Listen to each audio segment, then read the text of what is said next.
Hey everybody, welcome to another episode of the Mile High Game Guys Board Gaming Podcast. I'm your host Adrian. I'm Zach. And I'm Jeff. And we're coming to you with another Wednesday episode sponsored by Gray Fox Games. Episode 196 Indeed. is the number of this episode. Yes. So many episodes. That doesn't Releasing on July 29th. Yeah? Was Possibly bold 30th. proclamation. Yeah. Possibly 30th. Yeah. If the last few episodes are any indication. Probably 30th. Fingers crossed it comes out in July. Oh, it'll come out in. It'll come out this year, Jeff. Come on. This July? I said this year. Okay. No promise on July. But yeah, so we are back to talk about board games and board game related things on a board gaming podcast that we've been doing for almost 200 episodes. Over 4 years. Yeah, 4 years, 200 episodes. Holy crap. Anyhow, let's talk about some board games since we've all actually played some board games. I'll go ahead and start. Mine is a continuation of last week, where I have, along with Megan, played some more Pandemic Legacy. So as I recall, when I talked about it last week, Everything was going great. Everything was going great. We had won January, February, and March. And so we were rocking the zero funding and just crushing it and feeling really great. And that has ceased to be the case. We got stomped hard in, I think it was the first part of April. I can't remember if we beat April and then played May, or if we just got stomped in April. But we had our first loss. It was really, really, really rough. We had basically in our coda section a series of outbreaks that, like, it was 3 cities in a line that just, like, one turn they outbreaked and it bounced one way down the line, and then the very next turn was epidemic, shuffle, draw, and it outbreak, and then right back up the line. So it was like 3 on one turn and 3 more outbreaks on the next turn. It was like, well, not a lot you can do about that. No, there is not. Did you let Paul shuffle your infection deck? We'll get to that later. Yes, we will. Oof. It felt like it. But yeah, it was one of those where, like, everything that could go wrong for us from the start of that game went wrong. Like, it was one of the ones where every time we drew cards, like, by the time all 4 of the characters, because we're playing two-handed, so we each control 2 characters. By the time all of the characters had taken their second turn, everybody had 4 cards, and every card was a different color. So it was like, well, it's going to be a pain in the ass to meet and switch cards. And Megan decided she wanted to really play the ops expert to build military bases. And I don't know why we changed from a winning formula to a losing formula, but that's what we did. And so it was just things piled on. I want to talk about more stuff than that, but I'm trying to, not do any major spoilers or anything. So yeah. What did she think of the what is she thinking of the game now that it's gone a little bit farther? So one of the big early game twists she loved. She was like, "Wait, it's this now?" I was like, "Yeah, it is." So she's really liking it, and she likes the way that, it feels like your decisions have consequences more than in, like, a lot of other board games. Mm-hmm. And that there's actually a little bit of a story. The story definitely helps getting back to playing it, which has been tough. Our schedules have been bonkers since the last time we played, which was, I want to say, like, Wednesday. So about a week ago was, I think, the last time we played. We might get to play Friday. I think will be the next time we'll have a chance to play, just because of the way our schedules are lined up with where each other works. Playing after either one of us work a 12-hour shift is not really ideal.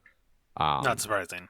Yeah, and I think that's part of what, another, brick on the pile of disaster was that we were both pretty exhausted, and we probably should have said, no, I don't really feel like playing, but we were both, like, eager to, continue the story. So yeah, that's, so we're coming off our first loss. So we have our first funding increase that we've ever had. So we're back up to 2 in the funding category. Very exciting. Yeah. And yeah, unlocked some new things that we'll be able to play around with, and hopefully we'll be able to win in the second half. of the month, and then get back to our winning ways. We'll see. But undefeated Pandemic Legacy Season 1 is now officially out the window. Correct. After we lost, Megan was asking, she was like, do you think anybody's like, played Pandemic Legacy and not lost a single game? And I was like, I'm sure someone has, but it's probably pretty rare. Yeah. So, yeah. The So that's what I played. Pandemic score. Yeah. And you got to wonder how many people got like to 11 and then they lost on like the last one, and they're like, Burn it to the ground. yeah, or Lose the last two and just lose the whole campaign.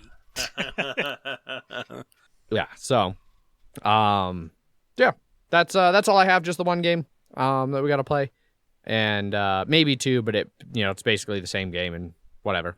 Right. So yeah, so that's what I've played. And hopefully, I'll get another play of it in, and I'll continue to, try to only vaguely, mildly spoil things that you'll have no context for. Are you still playing on TTS? Yes, and we'll continue playing on TTS. Okay. I had talked about trying to swing by and look for a Season 1 copy, because it would be easy enough just to go through and open things and place the stickers. And she shot that down. She's like, no, I'm enjoying playing it on the computers and not having to worry about any of that. And so no, we'll just keep going on the computer. Gotcha. Which I don't know. I miss tearing cards up. As hard as that was the first time I ever had to do it, it's like an addiction. Right. And now I'm hooked, and so I want to be ripping shit up. Well, what you can do is you can buy a pack of cards and just rip one up every time we need to rip up the card. Exactly. There you go. Exactly. Yeah. Yeah.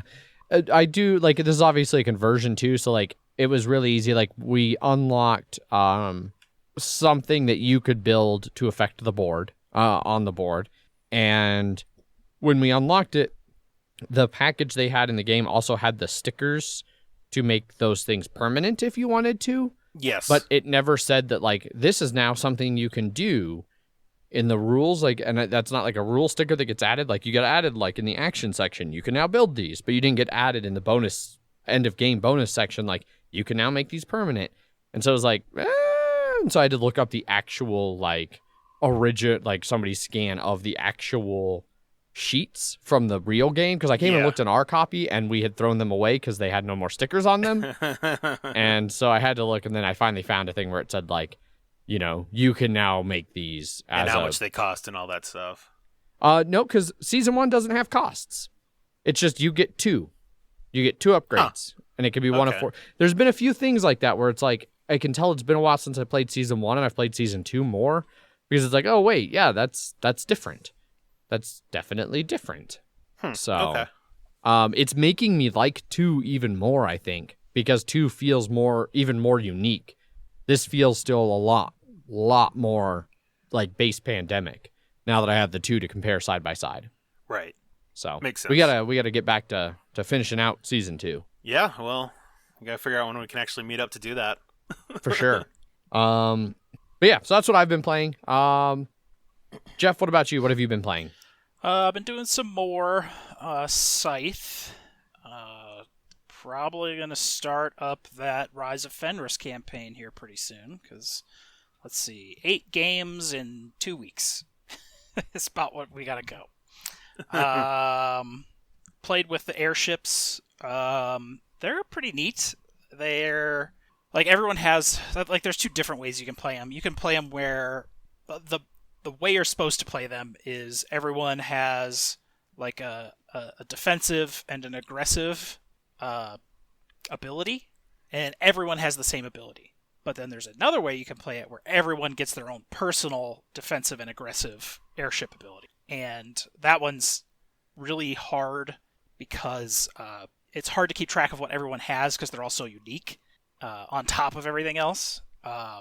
So we just played with the regular defensive and aggressive that just lets you, transport stuff better, or there's very few of them that turn that have combat modifiers. I think there's one where you can bombard an area that could destroy a building or something like that. Those mine entrances and stuff that you can make. Gotcha. Yeah.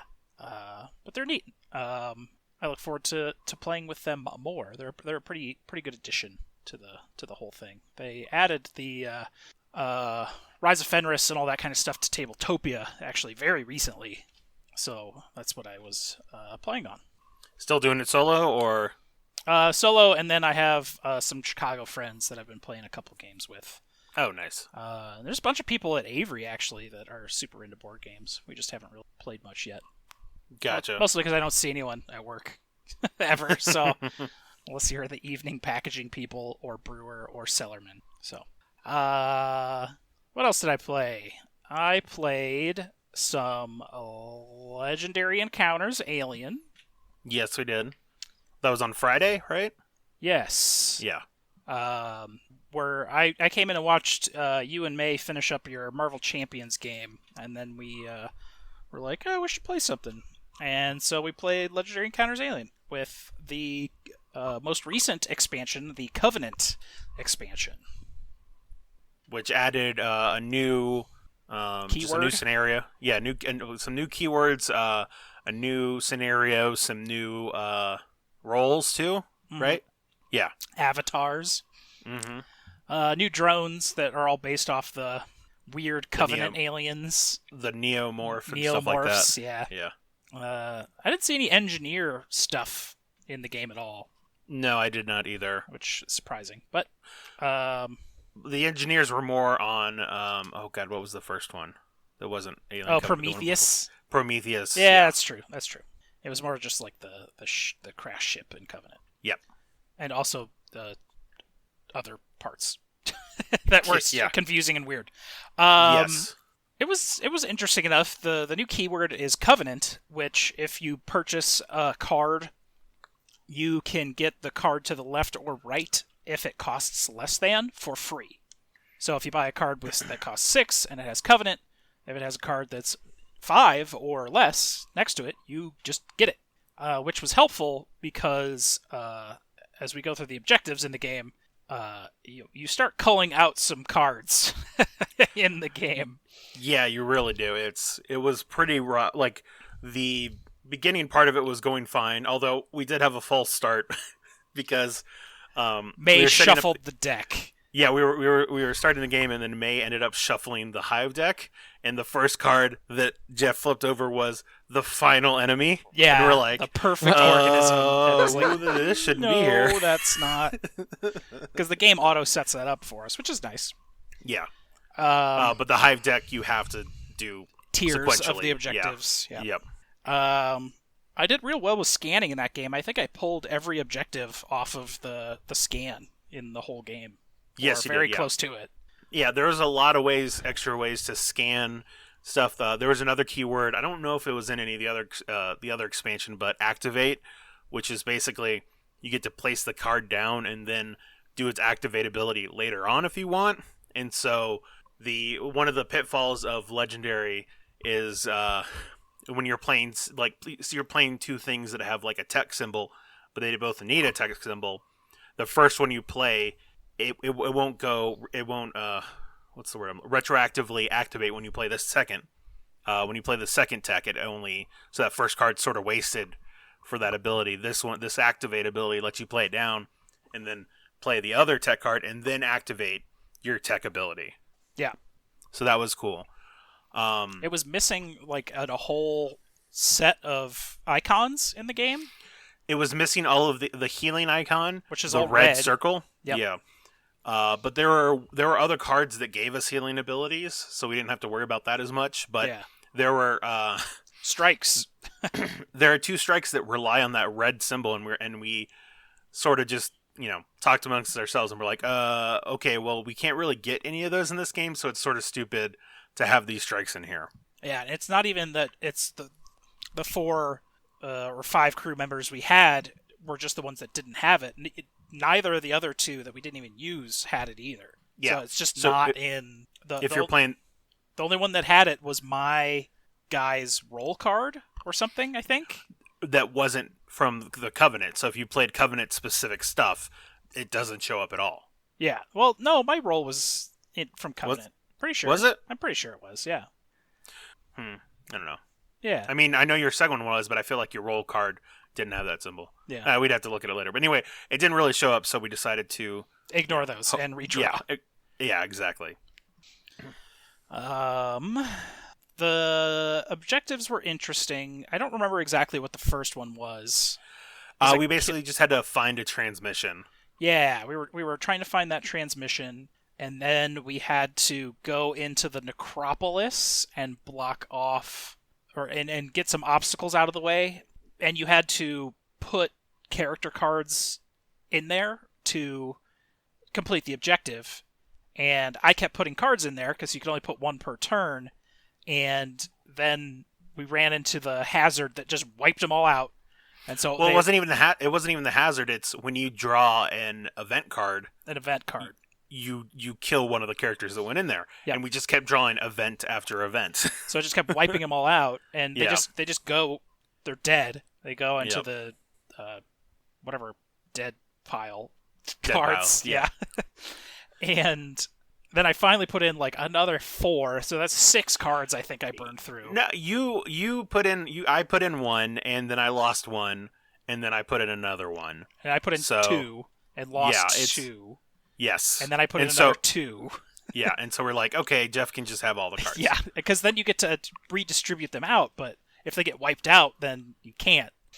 But then the third objective is where we have to fight the final perfect organism aliens that make no sense at all in the movie because they just are like, nope, they're just aliens now. Yep. Because the movie needs to happen and it's called Alien, so there's aliens. Awfully cynical, Jeff. Yeah. It was interesting though because the area that you fight, there's like the lander and then there's the bay or whatever, the terraforming bay, and you have to kill the aliens on those specific spots like it happened in the movie. And you had I don't remember what exactly it was. You could pay $3 $1 dues and drag the alien back into the location. So if it was in the combat zone, you could keep paying money to just drag it back up into the row. Which you had to, but you had to actually put them in those spots to actually be able to kill them. Yes. So, because that's the way the movie did it. Damn it. Exactly, and so you had to be able to make sure those spots were clear and then be able to move them. And so, luckily, we were able to do that by clearing out a bunch of rows, like a bunch of cards before it, and then that let us move them in there and then cycle a turn or two before we got the 10 damage that was required to kill them. Exactly. Each. David was a character in there. Michael Fassbender's character in the movies. Yep. You discover him, and then he kind of scares away aliens, which is sort of how the movie went. But then someone gets him, and then you get another version of David later that's not as useful, I guess. Maybe more sinister. Yep. But we did end up winning. Oh, I didn't go over what the third objective was. The third objective, hazard or event or whatever, it was draw the top card off of the buy pile, reveal it, and now kill every copy of that card wherever it is. So I had whether it's in your deck or in the barracks or wherever you had to get kill rid of every version of that every copy of that card, and I think I lost 9 cards from that. And I was because it wasn't even the hazard; it's the final objectives event did that. Yes. Which was rough. Yeah, which I'm glad the game gives you a bunch of free extra cards, because without that, you would be totally fucked. Yes. And it was pretty late. We ended up winning, but so we got a minor victory, because at the end of the movie, it may or may not be David, and then you find out, and then you can fight back, and then you go through another 4th objective tier. And we were just at that point, it was also almost 2:00, but we were just you know what, we'll just take the minor victory. Mm-hmm. We're fine with that. Whatever, let them experiment on the colonists. Yeah, it's okay. That's fine. Everything's fine. But I thought it was nice. It was nice. It felt on the same realm of did you play any of the scenarios from the expansion? No. The first expansion? Okay. Maybe once, but I think it was just one of the scenarios with that, but they just added in the extra avatars that got added in, or the extra barracks characters or something. Yeah. It was just the content. a little bit of the content, but not like the scenario, I think. Gotcha. They felt fine, but I still like they didn't connect as well as like the first 4 Yeah. ones, which I feel like this one also didn't connect to me as well as the first 4. But it was still enjoyable. I liked playing something new, especially because each scenario, all the cards act differently, and so having to work around that. Yeah, I certainly feel they matched what happened in the movie thematically with what was going on in here, especially with all the. I mean, we were still fighting a couple actual aliens, but then all the neomorph additional cards and stuff like that. I liked those, yeah. Yeah. And then there's all that content from that first big expansion that adds in a whole bunch of extra shit, and then it had stuff to do all of that, and but the tabletop simulator mod for it is very nice, and it just has all the cards sitting out there to look at across all the expansions and everything. Yeah. Which it's nice seeing all that laid out, even though it would take up a I don't know, ping pong table worth of table space to be able to lay all that out. Oh yeah, definitely. So yeah, Legendary Encounter Alien. Nice. I need to play more of that. Megan and I played a bunch of it like earlier at the start of the lockdown stuff, and then we moved away from it. But do you have the game again, or were you playing on yes. tabletop? Okay. No, I have the game again. I got it from Ryan? Yes, generic white guy. Did it have the expansion? Number 7. No. Okay. No, so I don't have the expansion, so I still need to track that down. I do have Predator still. I believe still in Shrink. That sounds right. But yeah. Cool. Anything else, Jeff? Of course, Blood Bowl. Well, that'll come later.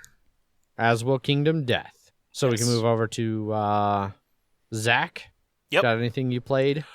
Well, if you heard Jeff speak earlier, he Besides that, he caught the tail end of May and I playing Marvel Champions. So basically, I know at least for me, I've received 3 decks. 3 new characters: Thor, Black Widow, and Doctor Strange. Since this whole pandemic stuff started, and I hadn't had a chance to play any of them, and so we were talking on our Slack and decided, hey, on Friday let's play a game of it. And so I decided I wanted to try one of the new characters I had. I decided to go Thor, and I went aggression with him because that seemed really to be sort of what his character is based on, is just attacking everything. She decided to play what Black. His deck his starter deck is aggression too, right? That would make sense. Yeah. But there is she played Black Panther, and we decided to go up again. Black Panther leadership was her combination. That's blue, right? Yes, it is. Yeah. And we decided to go up against Green Goblin, his second scenario, the mutagen formula. We are playing this on Tabletop Simulator, and the mods are it's a nice mod for it, especially because there's so many decks that it has, and a lot of people, like a lot of fan-made decks, and I was showing Jeff some of them, that there's like some DC characters in there. There's like a Pokemon trainer in there. One of the villains is Krennic from Rogue One, the Imperial the Imperial officer. So people got pretty creative with that stuff. Dinosaurus from the Invincible comics, which is about to be turned into an animated show. Nice. But we decided to go to that one. We actually wanted to do the first Green Goblin one, but for whatever reason, the card wasn't flipping properly because Norman Osborn, his card that flips into the Green Goblin, I think we talked about it on here earlier, or at some point, but you flip over his card and he's like switching between Green Goblin and Norman Osborn, and it just wasn't flipping correctly. So we're like, oh, all right, well, we'll do the other one then. And per a lot of Marvel Champions, the first couple rounds went very poorly. The first card that I drew from the encounter deck was Shadows of the Past, and as Thor. So Loki immediately came in. Yay! I think we kept having to draw encounter cards that like every time I would draw one, it'd be like, oh great, well it's another Goblin Thrall or Goblin Soldier. So I had like 4 minions on me. So I was killing some, and then I had one of the ice giants come out for that was part of Loki's side scheme, and they come out with a toughness token on there, and I was able to. When that came out, I was just finally able to knock down Loki, because when you attack Loki, if you ever bring him down to 0, you have to draw a top card from your deck, and if it has a lightning symbol on it, so the yellow symbol, he basically heals back up to full. And I luckily only had that happen to me once, and I was able to kill him. But then I had like 4 minions on me, and including the guy with toughness, or with tough, and I was down to like 2 health, and I was like, this is by like the 3rd or 4th round, and I was like, oh god, am I gonna lose this early?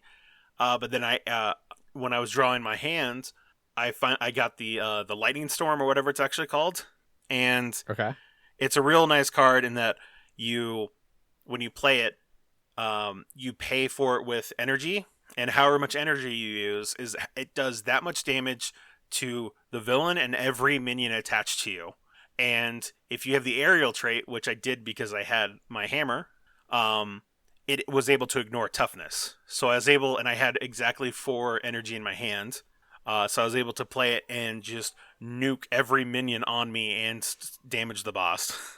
And we went through his first scheme really quickly, because I had to turn to Odinson, and she had to turn into King T'Challa, and he schemed super hard until we immediately went into the second round, or his second phase. And when he does that, the amount of threat you add is equal to however many goblin minions or goblin cards are out in play. And at that point, it would have been like adding 6 or 7 threat onto there, which would not have been good. But luckily, we were able to kill it, and then after that, I was able to get my my regenerable resource, the God of Thunder title that lets you tap it to get energy, and then May was able to get her Black Panther, all her gear set up and start Wakanda forevering everything, and once we got through with that, we were able to slowly start bringing him down and down, and then we ended up winning. And so I always feel like a lot of my games with Marvel Champions go that way. Is it's like there's a big rough patch in the beginning, and then it's slowly, as you get stuff more and more handled, it slowly goes down until you're able to comfortably beat it. And that's a good scenario for Thor, because he has all Yes. that minion kill Yeah. benefit. Yeah, because he has some cool cards. Like there's one, like Defender of the Nine Realms, where you can dig through the encounter deck to look for a minion and then have it attach onto you. And if you do that, then you get to remove threat. So a lot of my stuff was just getting more minions. Like anytime they engage with me, or the first time they engage with you each round, you get to draw 2 cards, which is real big.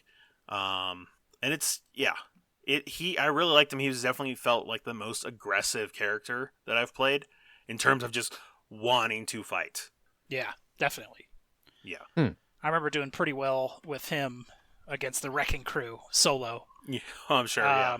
But of course, like Thor can do a decent amount of damage, and solo level with the Wrecking Crew, like what's it, 14, 13, 12, 11. So I was able to kill one of them in like one shot. Oh yeah, your hammer throw does 8 damage, and it has overkill too. So even if you're attacking a minion that has guard, any extra damage you do just goes completely through. Yeah, I remember smashing him with one of the cards that gives you enhanced damage on your next attack or something. Oh yeah, and then just throwing my hammer at him and just like, nope, well he's out. Yeah, he was a lot of fun, but I can definitely see him like. You're attacking all these minions, but if you don't get if you get the wrong cards at the right time, then you'd be like, oh god, I'm about to take all this damage. So, great balls of Odin. Exactly. Yeah, but that's basically what I've been playing. I definitely liked him as a character. I still want to try Black Widow and Doctor Strange, but he's definitely one I would go to again. Yeah, I saw Doctor Strange added the Iron Man ally card, so that'd be a nice one to throw into a Captain America, like, Avengers leadership deck. Oh yeah, definitely. Because now you can have Iron Man as an ally. Yeah. And one real nice red card that you get from Thor's deck is Hall of Heroes, I think is what it's called. And every time you kill an enemy, you get a token, and every 3 tokens you can then, in your alter ego, get rid of 3 of them and draw 2 cards too. Yeah. So, especially like if you're fighting Ultron, oh my god, you could just draw all the fucking cards. Yeah. Or you With get all that stupid in a little drone things. Exactly. So you get that in a Captain America aggression deck or a Black Panther aggression deck, something that can do a lot of like AoE damage, and that's going to give you a lot of good card draw. Yeah. Hopefully get some Doctor Strange in here pretty soon. Try out that Invocation deck. Mm-hmm. And I want to try out all of Black Widow's preparation cards. They're you've activated my trap card, sort of. Yes. Or it's just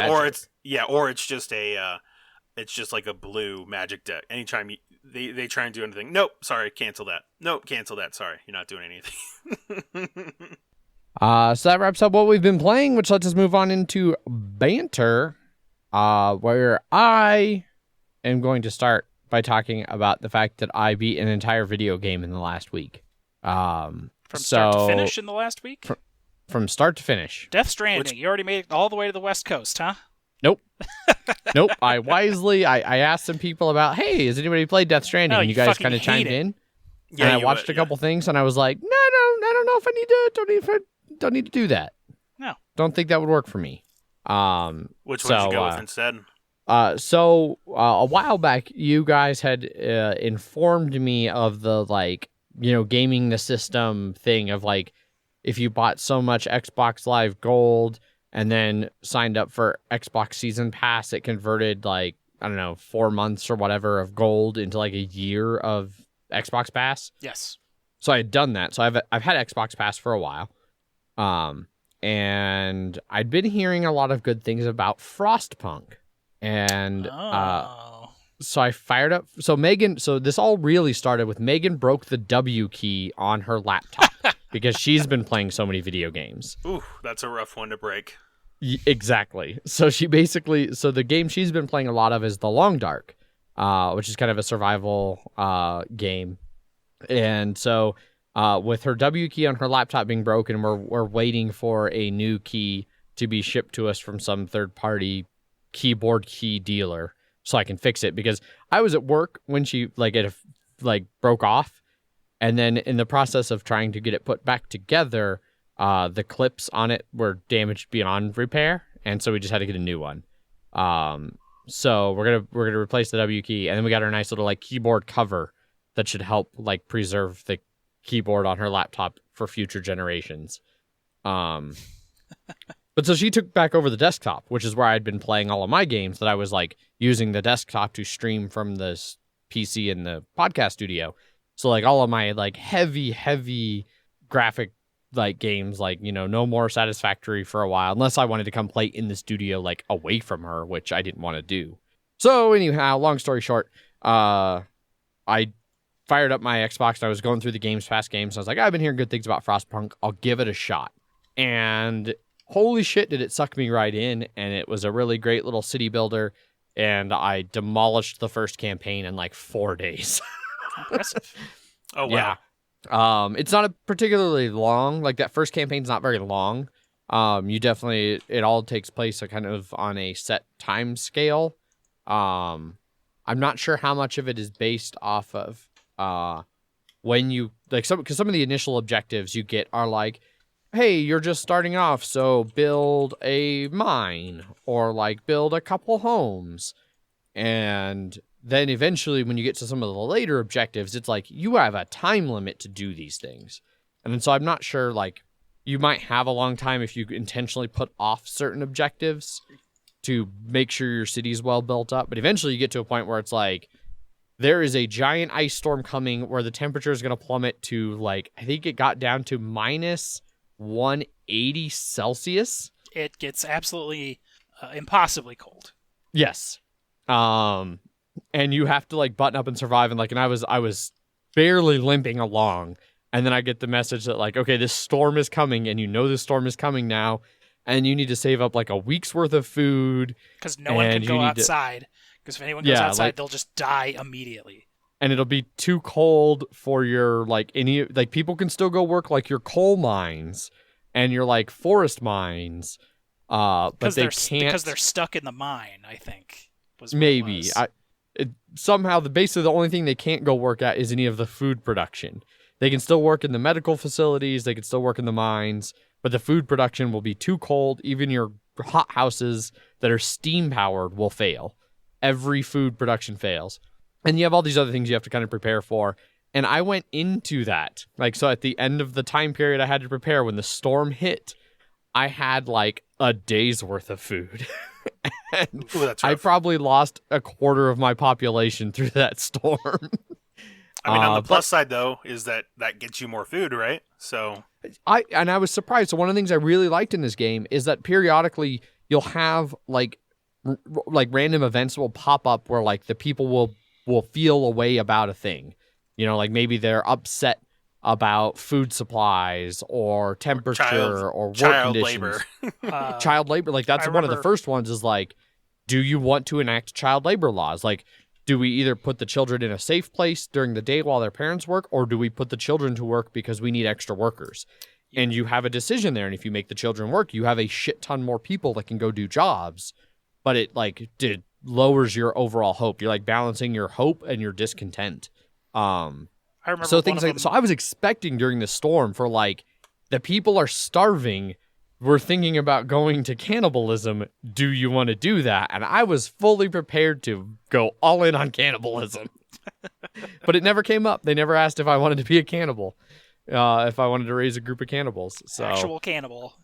Shia LaBeouf. Yep. There's other scenarios in the drone things, the big giant walker. Yes. Automated things.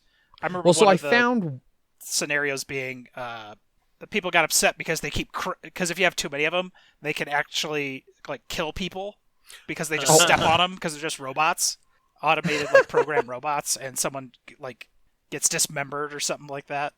There's like a whole prosthetics system in the game. Like someone loses their leg, well, now they got a new leg. It's a robot leg. Yep. Because early on, you start getting people who are like critically. So like if it's too cold, people start getting hurt. And if it's way too cold, they can get like critically hurt where they get like frostbite where you have to like, they cannot be healed with like your early game healing systems. So then one of the early laws is like, do we do like maintain life where like they take up space in your infirmary? You can't cure them, but they're alive.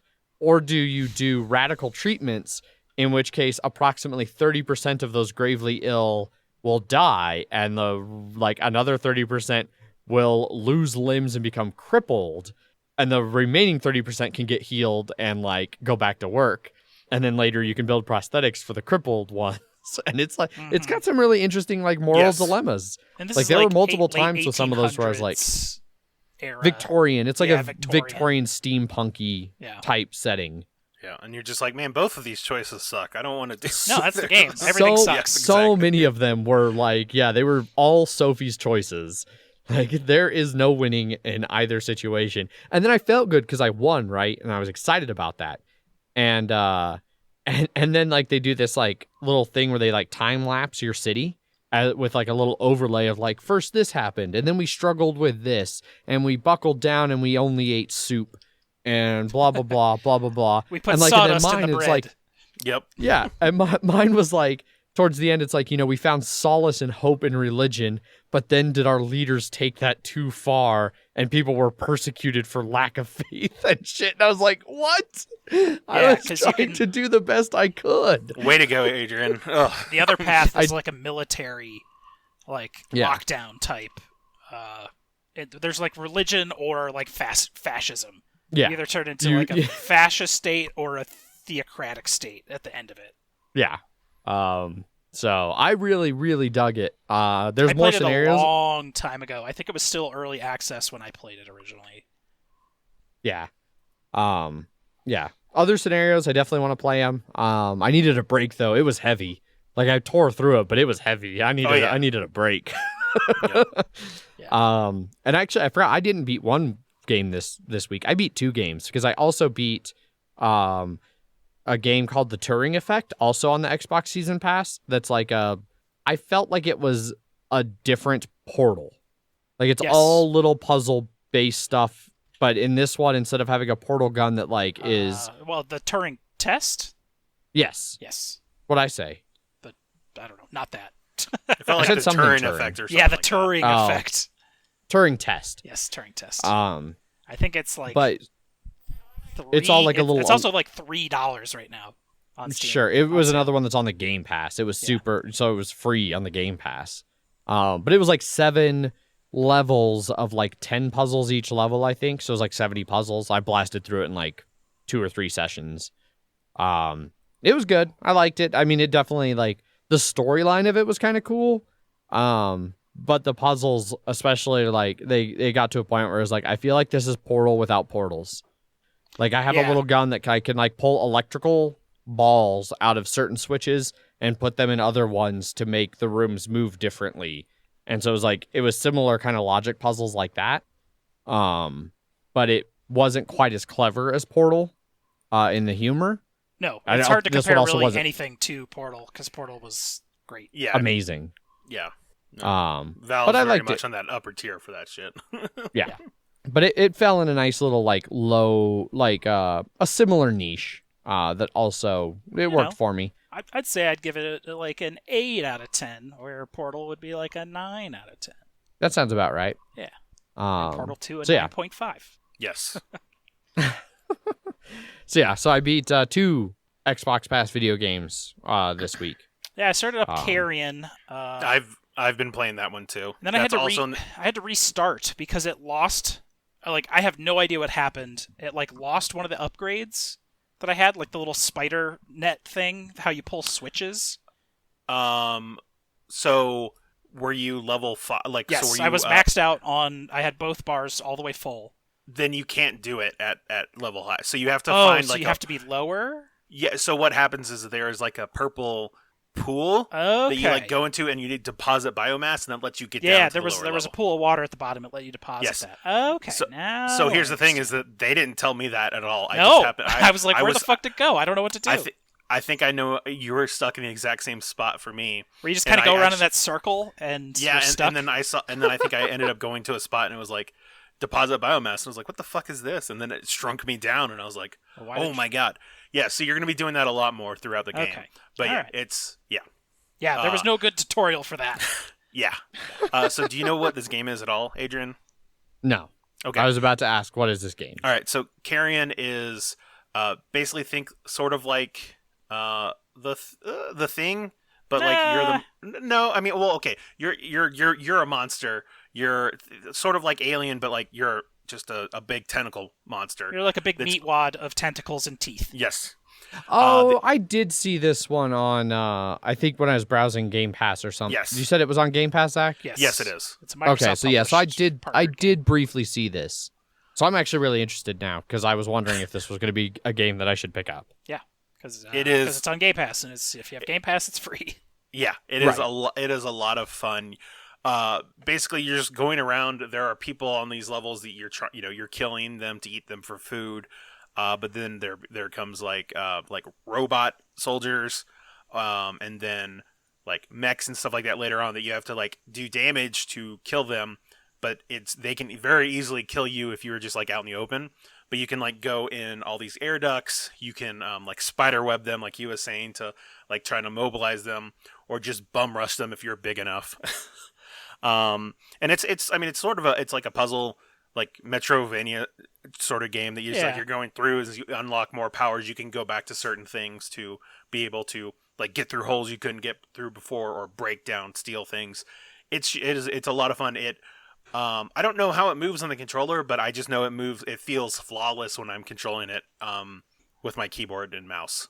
Okay, cool. Yeah, it's mostly mouse control. Like, yes, it just goes wherever your mouse pointer is when you left click, and then you eat shit with the right click. Yeah, and it's just so it's so satisfying, because they're like little drones that'll fly up, and like they'll start shooting you, and you grab them, and like I don't know if you can eat them to try and disable them, but what I do is I just start swinging them around and hitting all the sides of the walls to try to destroy it, and it just feels very satisfying.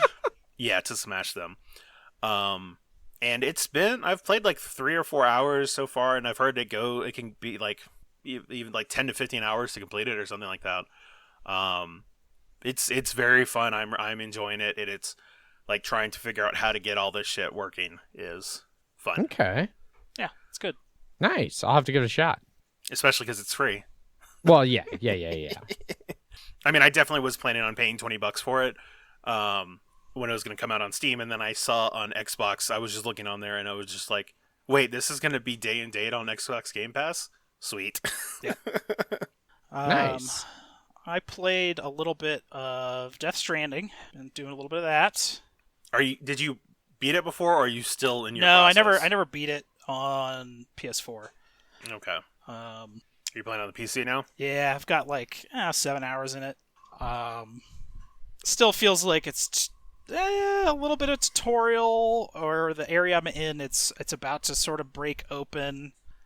Like, I got to the first like major city after the first one you leave, Port Knot City, KNOT, Okay. like a knot, tying a knot. It's all about strings. Yes. It's a strand game, Adrian. Oh, It's a new genre. Yes.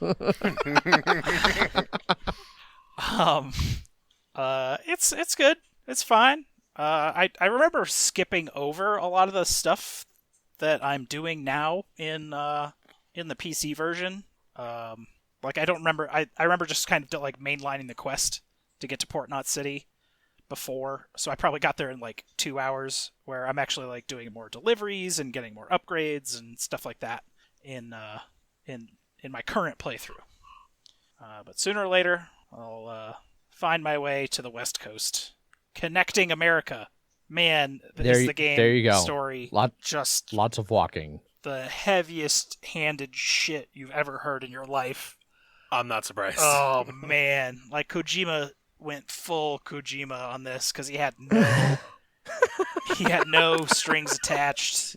Nobody to hold him back. Nope, he just went out. That's the problem with, you get some of those guys that like they make amazing stuff, and then they get to make stuff on their own, and then you realize, oh, it was nice when someone was there to be like, okay, like most of the stuff's fine, but this like shit on the edge, just trim that back a little bit. Like, Yeah.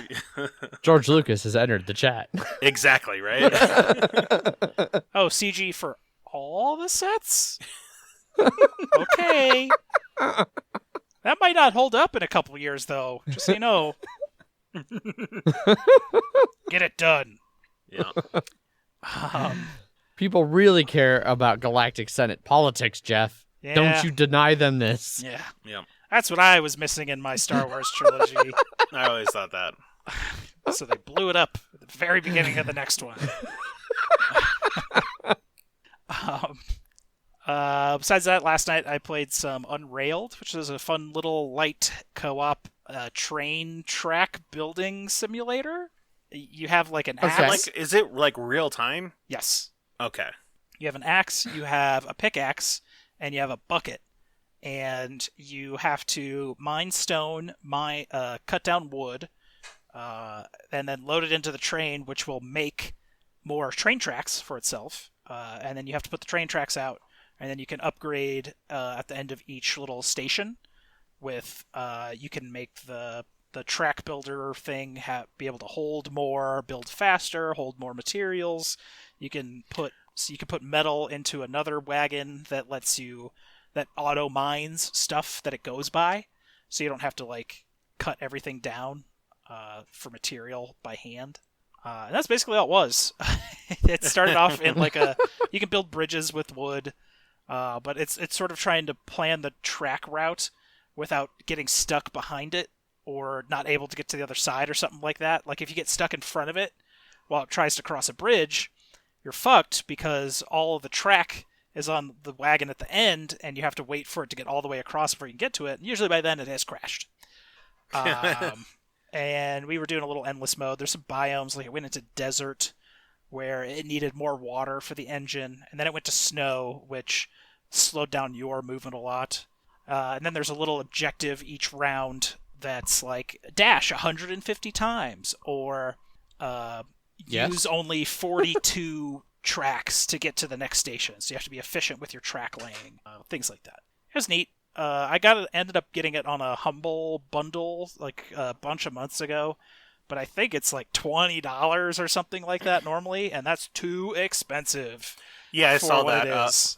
I looked at, I think Green Man Gaming had it for like $8 when I saw you guys playing. I was like, I wonder, and I was like, nah, I'll just do something else instead. Yeah. When I asked you, you're like, how is it? And you're like, it's fun, buggy though. It's super laggy. Like laggy. That's what it was. Yeah, it was super lagging all over the place the whole time, but it wasn't like unplayable.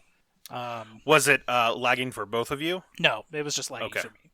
Okay, was Ant hosting it? Is that why? Probably. Okay. Yeah, but Unrailed was fine. Overcooked is a better co-op to do something like that with. Yes. But it was very similar. It's just like, we need more iron, we need more wood, but that's as far as it goes. Yeah, and that's I think that's it. Besides the Blood Bowls and the Kingdom Deaths. Right on. Anything else going on Banter that's not video games that anybody wants to chat about? The national beer can shortage is about to fucking hit hard. Yeah? Yeah. I didn't know that was a thing. Yes, because everyone is putting everything into cans. Instead of barrels. Instead of kegs. Kegs, yeah. Because you can't really get draft anywhere in the country right now. And most bars are shut down. That makes sense. Ball has been going hard on cans, and they have such a long lead time that they're about to hit a big shortage where people are supposed to be getting cans like this week, and Ball's like, nah, you're not getting those with like no notice. So we'll see how that happens. There was supposed to be a can truck on Friday. I guess Ball was so fucked that the driver that was picking it up, who we hire, just didn't get it even before 10 p.m. Like, wow. Yeah, that must have been hellish, as everyone's trying to pick up all their cans and stuff. So, like, we have a run on Monday that we don't have cans for. That might come Monday, but if it doesn't, yeah, we'll see. See what happens. What are you gonna do if you don't have the cans? It goes into kegs, so we don't have to dump it. That's basically what happens. And then, gotcha. Are they looking like? I would imagine, like, granted, it wouldn't necessarily be the long-term solution, but like bottling, go back to bottling shit too. There's no. I don't know if Avery has a bottling line. Yeah, bottling, kegging, canning. But like Epic or Founders All Day IPA 15 packs aren't going to go into bottles because there's no cases for the bottles. There's no labels for the bottles. So they got to quick make some labels and unfortunately switch to 12 packs. It's 6 packs. I don't know. Like or 6 packs, yeah. Yeah. That's it's about to become bad. So what you're saying is I need to stock up on All Day IPA. Yes. Make a run on All Day IPA. Okay. Considering I just opened my third to last can that I have in my fridge of All Day IPA, I will... I mean, to be fair, we have like... what's 8 times 21? That's going to be 168. There you go. What's 168 times 180? Oof, okay. Oh, that's gonna take it. A good amount. While Zach does the math, what is the... That's how many cases 30, we have. I think that's how many cases we have in our cooler right now. So. Oh. Okay, so I don't need to go crazy on All Day. No. We still have plenty. It's just the next round might be delayed. Okay. Well, you just got to keep me posted. When it starts getting low, let me know so I can fill my fridge full of All Day. Yes. I'm sure Megan will appreciate that. Correct. No food. Well, like, because I remember, like, as soon as you mentioned, Jeff, the can shortage, I was like, wait, I feel like I was busy and I noticed that on Slack and then I just disregarded it. And so I jumped back in the booze channel and sure enough, you mentioned that the White Rascal is the one that might have to go all in kegs. Yeah. So Megan's been drinking a lot of White Rascal lately. Like, so it's one of her like standby go-tos that she's always happy with. So I've started, like, I'll buy a case of beer for me and a 6-pack of that for her. And she's joked that it seems like no matter how many of them she drinks, there's always one more. So we've been calling it just the gift that keeps on giving. And so it's very ominous that might come to an end if you run out of cans for we'll see. For White Rascal. We will see. We'll find out like tomorrow. I might just have to build a kegerator and then get one of those kegs off you. Yeah, that's gonna be the only way you can get beer for a while, I think. I mean, I've been wanting to build a kegerator for a while. I have no idea where the fuck I'll put it in this house, but sure. Yeah. Good luck.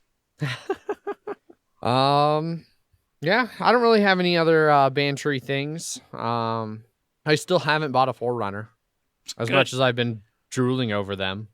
There's some really nice ones that I really want. Drooling over 15-year-old ones? Is that what's 20-year-old Forerunners? How old are the ones you're looking at? 20 years plus or minus like 2. So late 90s Forerunners? Yeah, 97 to 2002 is the model range that I am particularly interested in. Are you looking at other ones, or are you just like, I'm getting something in that range? No, I have changed my search tactics when I browse car buying websites. And so I no longer limit the model years. I just put in my max price. Unfortunately, given what my max price is, it pretty much self-restricts me to 2004 or later. Because you cannot touch a Forerunner that is newer than 2004 for less than $10,000. It's just not a thing. I've occasionally just out of curiosity bumped it up to $15,000, and I still find those 97 to 2002s that are have been seriously modified and worked on, granted. But I still those easily go for 12 to 15 if you because they're notorious for being one of the best SUVs to turn into a serious off-road rock crawler type Forerunner or type vehicle, which is what we kind of want to do with it. So I've got a good daily driver for work, and that's why I haven't bought a Forerunner. I don't need a vehicle to and from work, so I'm being very picky. But we want something that's Megan Subi can get us up some pretty rough roads as long as there's still a road. We want the Forerunner specifically to go off-road. There's a camping area that we know of specifically down at the Great Sand Dunes in southern Colorado where you have to cross a river that's 3 feet deep. So you need a vehicle with a high enough intake on the engine that you won't flood your engine, and so things like that. It's my Forerunner as it is could cross that because the main intake for that engine is higher than 3 feet. But most cars and her Subaru probably would not be able to do it. So we want something like that, or there's a camping site that I went to a couple of years ago with some friends of mine who all had big gnarly Jeeps and Toyotas and stuff that had been tricked out that was off-road up an old dried out riverbed with a bunch of boulders and rocks and stuff. But it led to an amazing camping area that there was no one. And that's been the biggest thing. We tried to go to the sand dunes a couple weeks ago when we both had 3 days off. Yeah. And it's booked. We've been trying to find time to go to the sand dunes and it's booked months out at the campsite. You cannot get a campsite at the sand dune.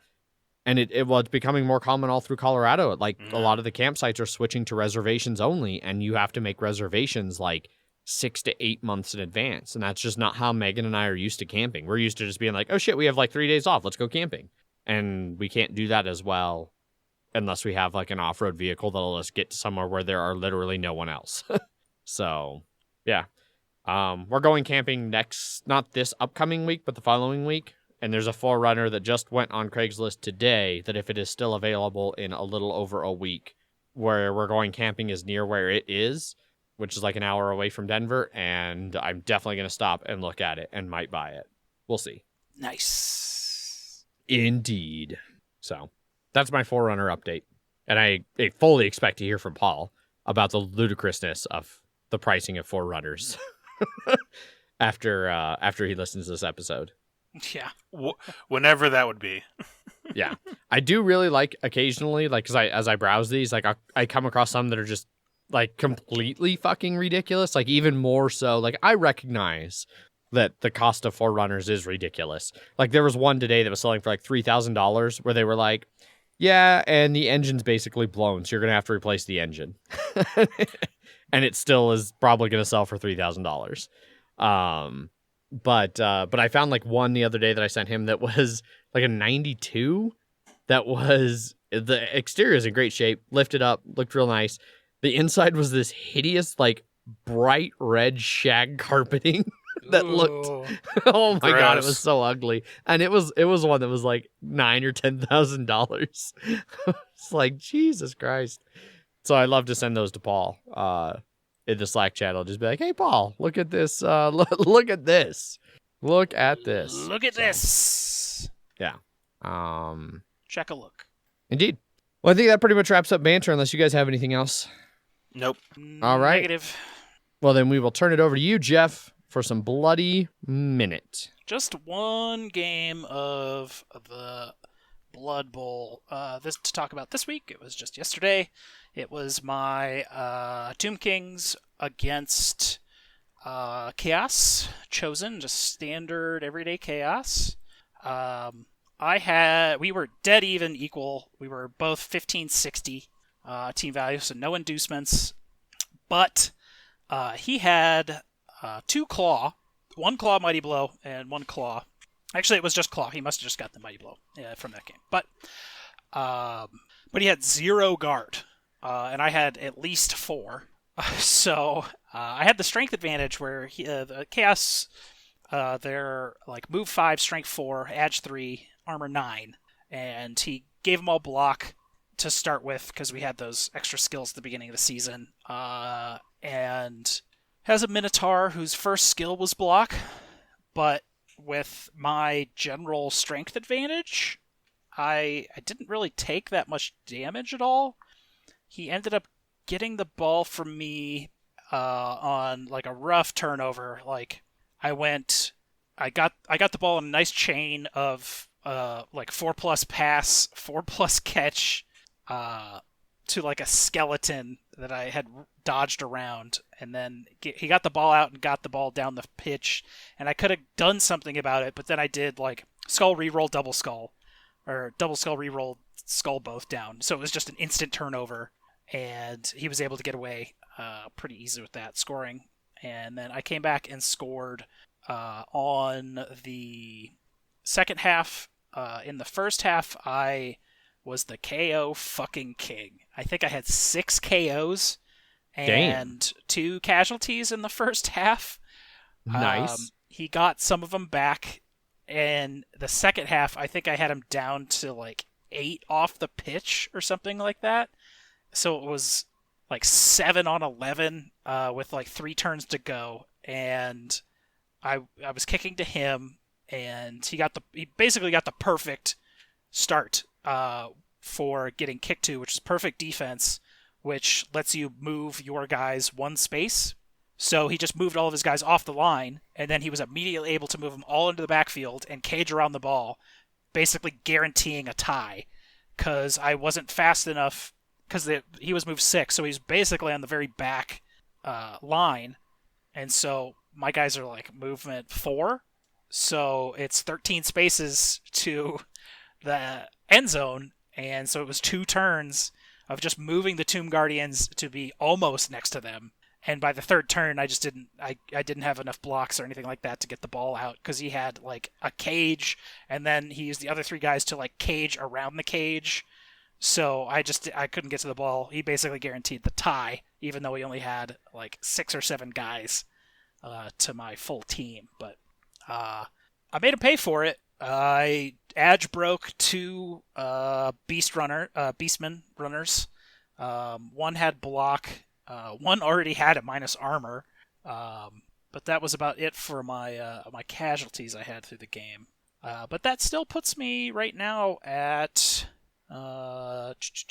3rd place, which is much better than I thought I was going to be for the season. Shit. Out of 10 teams. Yeah, that's not bad. No, like first and second are a really good Nurgle team that's 4 wins, 5 ties. That's first place.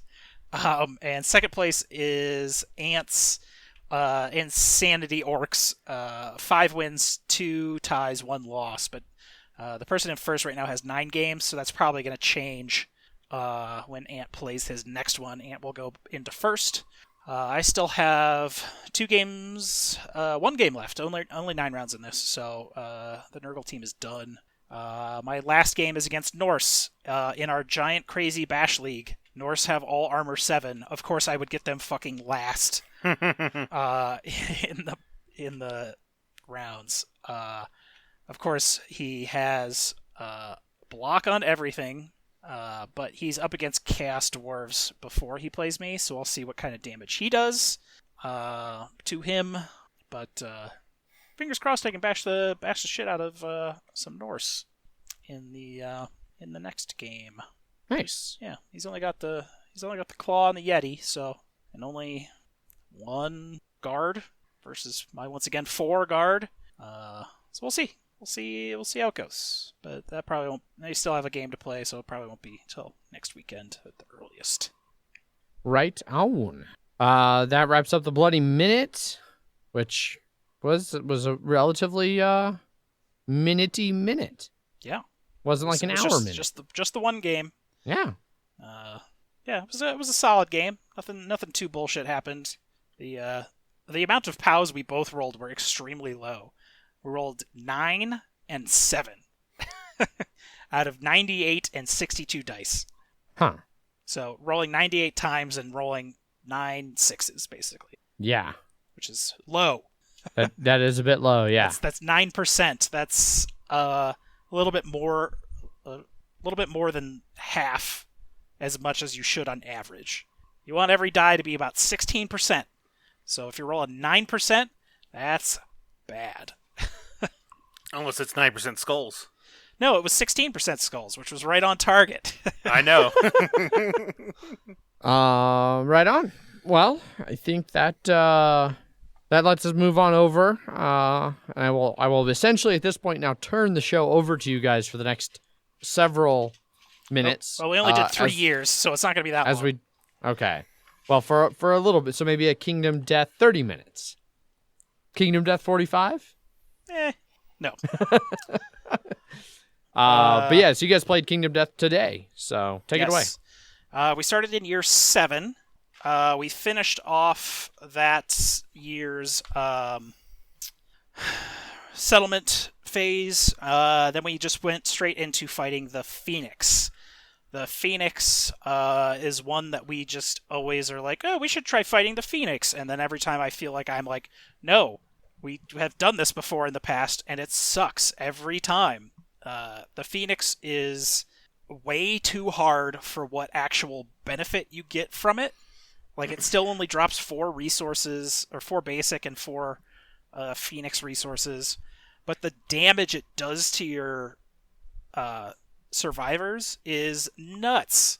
His whole thing is about aging people, so you get these age tokens, and then for each age token you have, you age 4 years if he does his disdain or age Spiral thing. age. Spiral age. Yeah. So we thankfully only had it happen once because Thursby's character had such high insanity. He was able to roll. You have to roll under your insanity, and you can just get rid of him. Where other people that had like 5 or 3 couldn't, because they would only be able to get rid of it on like a 1 or 2. And if you fail the roll, the age just happens. So you just age. So we ended up, 3 people ended up aging 8 years, and 2 people ended up aging 4 years. So that moved most of those characters into, or very close to, retirement, just from that one battle. True. So I know one reason why we wanted to try it again this time was because the People of the Sun had, the specific settlement that we have. It gave us some extra things that we get, you actually need Phoenix stuff for. Yeah. And, it is one of the things they're like, oh, but it's here, why can't we fight it? Yeah. And I think it's, honestly, to be fair, it didn't end up mattering for the people that aged up anyway, because It's not like they We'll get to that in a second. Yes, we will. But I mean, it has some good stuff in it. It's just after playing it again, it was just like, it is another real rough one. Yeah, So. like I'd rather fight a real rough one like the Dragon King or the Sunstalker and get their gear than the Phoenix gear. Yeah. So we did that. Then into Lantern Year 8, that's where we unlocked the Dragon King and the Sunstalker. So we fought the Sunstalker for the very first time, which was something we've not fought at all. Correct. It has a mechanic where the sun changes positions around you and casts shadows, and then if you're fighting it and you're in shadow versus in the light, you can it moves away, or you miss all your attacks or something like that. And then also if you're in shadow and there's space next to you, you can spawn these little minions. It's the first time I've seen the minions mechanic in the game, which I feel they just got rid of after later expansions anyways, so it's really the only time it's ever been used, and it was a fairly early expansion. Yeah, so this one has it, and the Spider-Cleese has it as well.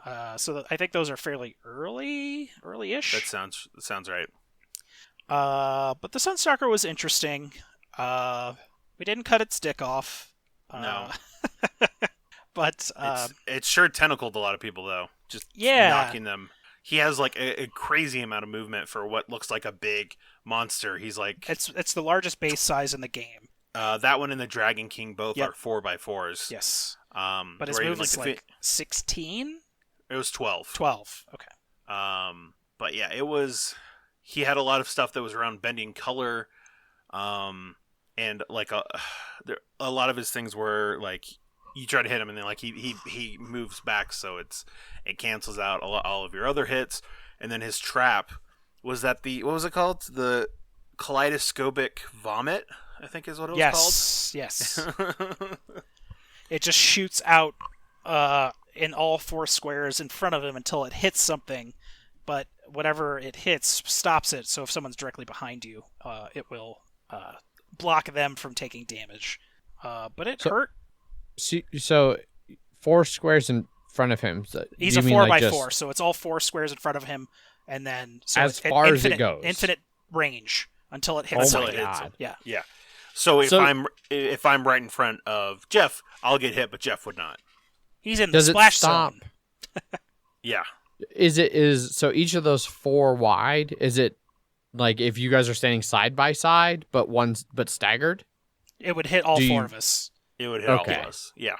So yeah, it's 4 beams that are shooting out of his mouth. Jesus basically. Christ. Yeah. Fuck that. Yeah. Oh yeah. No, it was rough. That one was. We ended up beating it, but we at one point, I think everybody else was knocked down. Paul hit him, and so he only had 1 health. No, he had he had 1 AI card left. And that meant he had 2 health left. And I was like, oh, well, I can run up near him and I can get, because he knocked me 12 spaces away, but I was able to dash twice, and I had a bow that I can choose to either, do range 5 and I get to do 3 dice, or I do range 9 that hits on a 2+, and I just do 1 die. So I was like, oh, I'll do this. We have an ability that lets us get devastating, which does extra wounds. And I was like, oh, sweet, I'll just run up, hit him with this, and we'll kill him. Except he flipped over his trap, which was the kaleidoscopic vomit, and I had figured out I basically got my gear grid to have 5 blue affinities, which is pretty hard if you're trying to have a balanced build at all. But because I was a ranged character, I was like, well, I'm not planning on getting hit, so I'm gonna be fucked, but if I don't get hit, then I'm fine. But I had the blue the blue charm which let me, when I flip over a trap, I get to roll a die, and on a 6+, I just shuffle the trap back in the deck and draw something else, which is real powerful. But I hit the trap, and then I rolled a die, and I rolled a 5. And then I was like, well, fuck that. I used my lifetime reroll on that. because I was also like I had like I had 4 bleeding anyway. So I was like, well, if I get hit with a severe injury, I'm going to die anyway. And so I roll, and I get another 5, and I was like, God damn it! Yep. So the trap happens. He pulls me right in front of him, and then vomits all over my face. And in that vomit, I just got decapitated. My head just exploded. Yep. That is some forceful vomit. Yes. Yeah. Yes. There's Was it like acidic, so it maybe just ate your head? I don't think so. No, it just shot. Just so forceful. My face just got so much color in it that it just popped. Yes. And so that was our second death ever via actual fighting in this. Yeah. At all. And so we ended up beating it though, and then we decided to we got back. We decided to do some intimacy to get some new people, except they died. So, and we had been talking with Eric, like when we were playing, it was just like it's usually harder than like usually we die more and like it's harder, and then after we said that, all this stuff started happening. Yes.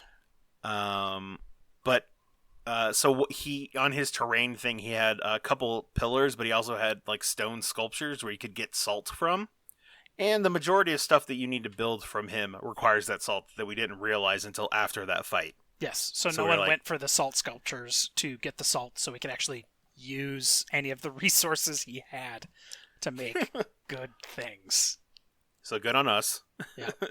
Yeah. Sure. So we decided to, after fighting that one, we decided to fight a Dragon King. And Jeff, I believe you're the one that decided to be like, hey, let's fight a level 2 Dragon King. Yeah, because everyone pisses and moans that we only fight level 1s all the time. Yeah, no. So we fought a level 2 Dragon King, and how'd that go, Jeff? We all died.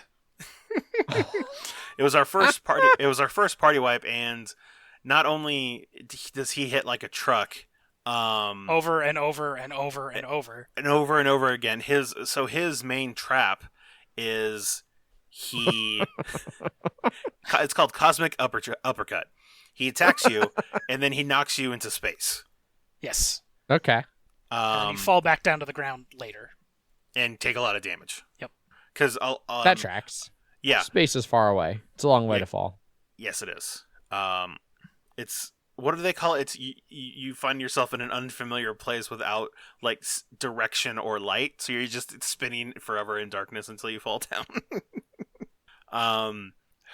He did his first meltdown, which is he has like a nuclear heart, and so as he starts like pumping it, it sort of opens up more and more, and then eventually it explodes and then just melts everything in front of him.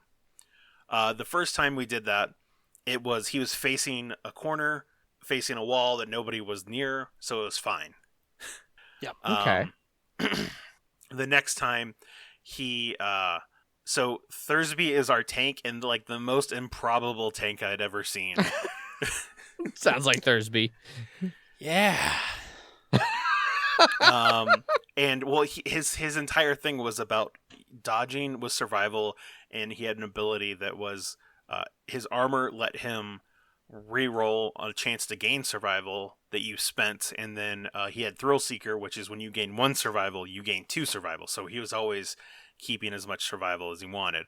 And then at one point, his character got hit with a disorder that let him not apathetic. Apathetic. Yep. Which cannot spend or gain survival. Yes. Which is one of the worst possible disorders you can get, period. Yes. And so that character was that character was basically gone. And then Paul got hit with, so when you fight a level 2 of certain enemies, you shuffle legendary cards in there, which are like the top tier real fuck you cards. And so Paul got one. So Paul was our best geared person in terms of like actual armor. He had the Screaming Antelope set, and so he had like 4 armor across the board. But he got a card called Rip Asunder, which means that the Dragon King attacks him twice, and then, but his first attack, wherever he hits you, it basically destroys all of your armor before it actually does any damage. Yep. So he had like 5 armor, and it was just immediately like, all right, well, all of these are down to 0 armor, and now you're taking severes in all of these. And then he attacks you again, and if you're able to somehow survive, you even get a secret fighting art called Altered Destiny of like, you were supposed to die from this, but somehow you did not. And the only reason he survived is because he remembered he had Tough, which adds +1 to your severe injury rolls.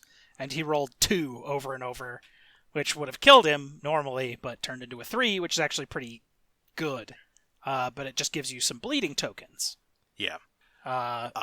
Just to remind everyone at home, if you have 5 bleeding tokens, you die. Yeah. And then we started getting the cosmic uppercuts. And I say plural Yes. because 3 times in a row, Paul shuffled the deck. Oh. and the trap card was on the top. The top card every time. So there was 3 cosmic uppercuts back to back to back. Jesus Christ. First one Killing was Thursby. Killing Thursby. And then killing Eric? No, it was you or Paul. No, I died on the ground. When you fell? No. I Okay. survived the fall, and then you threw another 9 dice at me over and over and over, and so I finally, on the 8th severe injury, yes. I finally died from bleeding out. Yeah. No, so yeah, it hit Paul, and then Paul... So what happened is that he hit Thursby, killed Thursby, but then launched his corpse into space. Yeah, and I think Paul got the cosmic uppercut right after. Yes, and he died and launched his body into space. Yeah. And Well, then, at least the person who caused it was punished. But no, then he Yes. caused another one, because then Eric got launched up there. He survived, he survived. but then not the landing, I think. No. And so at one point, the plan for me was, so he got hit with an injured tail, and so on the start of his turn, he would roll a die, and if he got a 6+, his movement was only 5 instead of 10. And I was like, okay, well, I have enough range with this thing. I think I'm just going to try and kite it for a bit. But then I got hit with brain damage, and I took an disorder in my head, and it was arithmophobia, which is basically, I rolled a die. I rolled a d5, and so I rolled a 2, and that became my movement. And so the game immediately was like, oh, well, you want to try and kite this? Well, I'm going to make your movement shit, so you can't do that. And then I got caught into a corner where I was basically, he was blocking my only movement to try and get around him, because there was just, we had the Lava pools. Lava pools. He got a lot of them, and we basically built them up in a straight line that I couldn't get across, and my movement was only 2, so I couldn't even go through them. Yeah.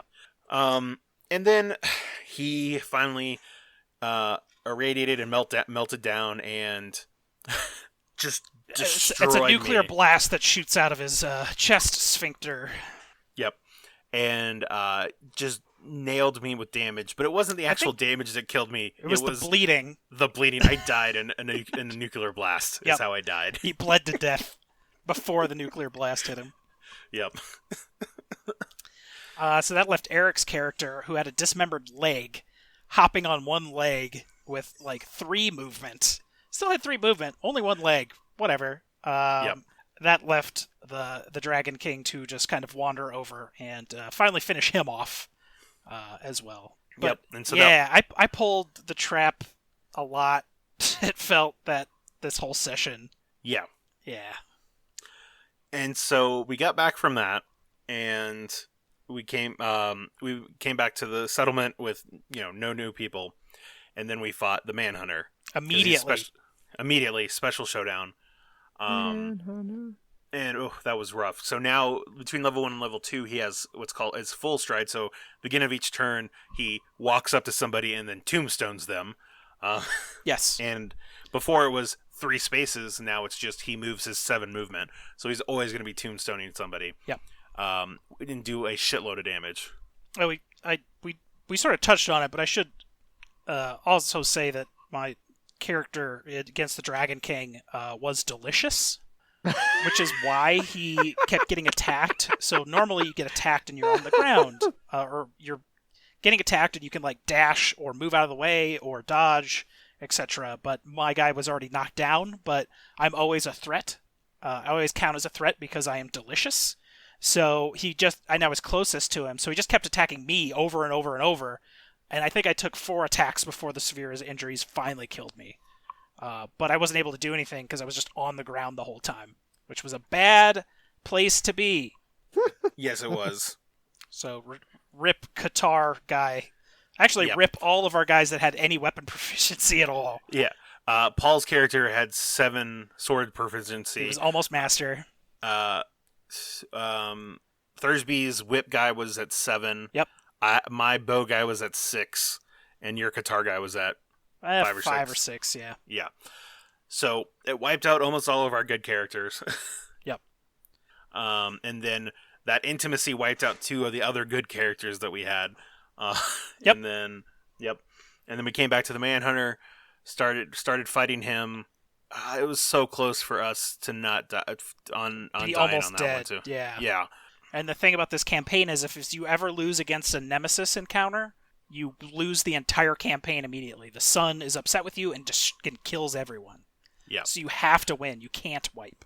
Mm-hmm. And the one reoccurring thing on this against the Manhunter was he kept going up to somebody and then hitting them in the ears so hard they become deaf. And they would walk to the next person and deafen them and watch. So anybody that was left alive, he just kept boxing deaf. the ears and deafening everyone over and over, which is minus permanent evasion. Ugh, it was rough. But every time he was shooting someone, I was fine. I couldn't hear it. Yes, that's true. The Manhunter almost killed all of us again. So the guy that I had been... So my main guy could only go every other hunt because he was secretive, and he had to go deal with his secrets, so he had to skip the next hunt. So I was taking this other guy, Jory, and so I just turned kind of him into my new main. Okay. I took 7 severe injuries in this. Yep. Normally that would kill you, but the Manhunter drops things that lets you heal bleeding easily. So I was deafened. I had a torn quad in my leg. I had a ruptured spleen. A shattered jaw. I was blinded. I had a torn Achilles or something like that I healed because I crit the one thing that gets you his special vial that lets you heal a serious injury. Mm-hmm. And then he dismembered my leg. But not the torn Not leg. the torn quad leg, the actual good leg. So I ended up with 1 leg, 1 eye, a shattered jaw, and deaf. So I have 1 eye, and that's it. That's all. That dude should just be a katana master at this point, right? I know, right? Yeah. You should just get bonuses for every severe injury you have. Yeah. And my character was also deafened, shattered jaw. I was disemboweled. And I had one other one too, and a broken rib as well. Yep. It was not pretty. Yes, but we kind of just went at him, and I think I did a ton of damage on him. And what really did it is the last 4 attacks, I had no survival left, and they were all like, if you wound, you can spend 2 survival, and you don't have to take an automatic severe injury roll to your foot, or your hand, or your head. And I kept wounding, and I kept not having survival, so I just kept taking severe injury. And even one time I crit, he was just like, no, fuck you, and just does a basic attack against you if you crit him in that location. Which is the only time I've seen somebody have that if you crit them, they're like, actually, it sucks for you. Yeah. I didn't get any benefit except he just does a basic attack against me. Yep.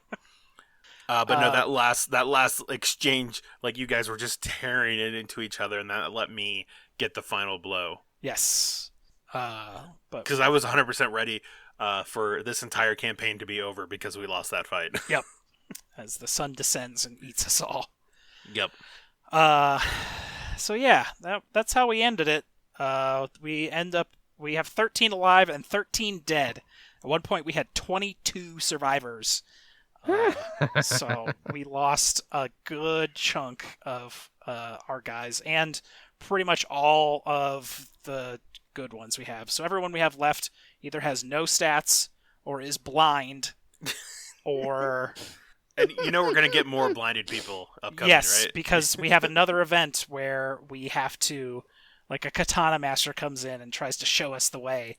And so we nominate, 5 survivors, and then there's a chance that he just cut all their eyes out, and now we're going to have, 10 blind survivors. Jesus. Yeah.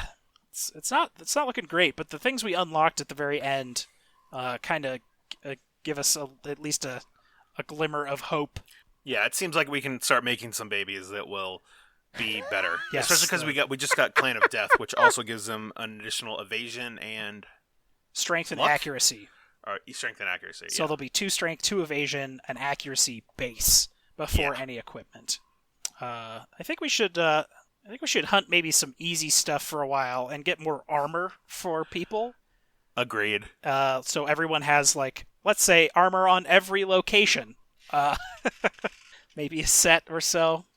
That seems like ludicrous. Yeah. Basically, this entire time we've been playing, I've had a helmet and a chest piece, and that's about it. I've had a helmet and a chest piece this whole time, and a cloth waist. Jesus. Yeah. All right. So that's we lost 7+ people. Yeah. 9. Oh, we 9. did get a mask that was the death mask. That was if you had no affinities in your gear, you get +4 luck, and then but -4 to any severe injury rolls. Wouldn't you know it? The guy that had that died. Yeah. Which was Paul. It was Paul. Yeah. So yeah, Paul got fucked real hard by the Manhunter with that. Yeah, especially tried to do it. Especially the guy that makes you just take severe injury rolls by wounding him. Yep. Yeah. It sounds like that guy sucks. Correct. Yes, he does. Oh, the next time we'll have to fight him, he'll be at level 3. It'll just be even harder. He'll have stakes next time. Yeah. Great. Which are not fun. Nope. They just ignore your armor. Well, I think that then wraps up Kingdom Death Hour. Yeah. Yes. Right on. So that moves us on over, I think, then, to some news and Kickstarters. Yes. First up in news, there was a very good article written over on Stonemeyer Games blog by guest writer Elizabeth Pargrave of Wingspan designer fame. Yes. About inclusivity, diversity, and representation in board games. Indeed. So, yeah, like Jeff said, it's a really good little article. Not going to go a whole lot into everything that she talks about, because I think especially for a lot of people, some of this is not new information. Like that even came up. I shared this on Facebook, and then someone in Slack had mentioned like, hey, I saw Adrian shared this on Facebook, but like, is this new information for anyone?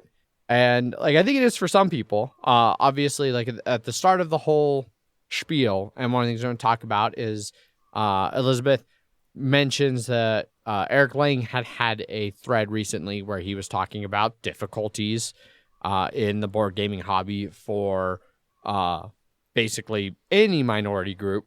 And she said that she noticed the theme that there were a lot of people commenting variations of like, what? That seems crazy. Everyone I play with is inclusive and friendly, and we don't care, blah, blah, blah, blah, blah, blah, blah. You know, I've never seen anybody be sexist, racist, or homophobic or anything like that.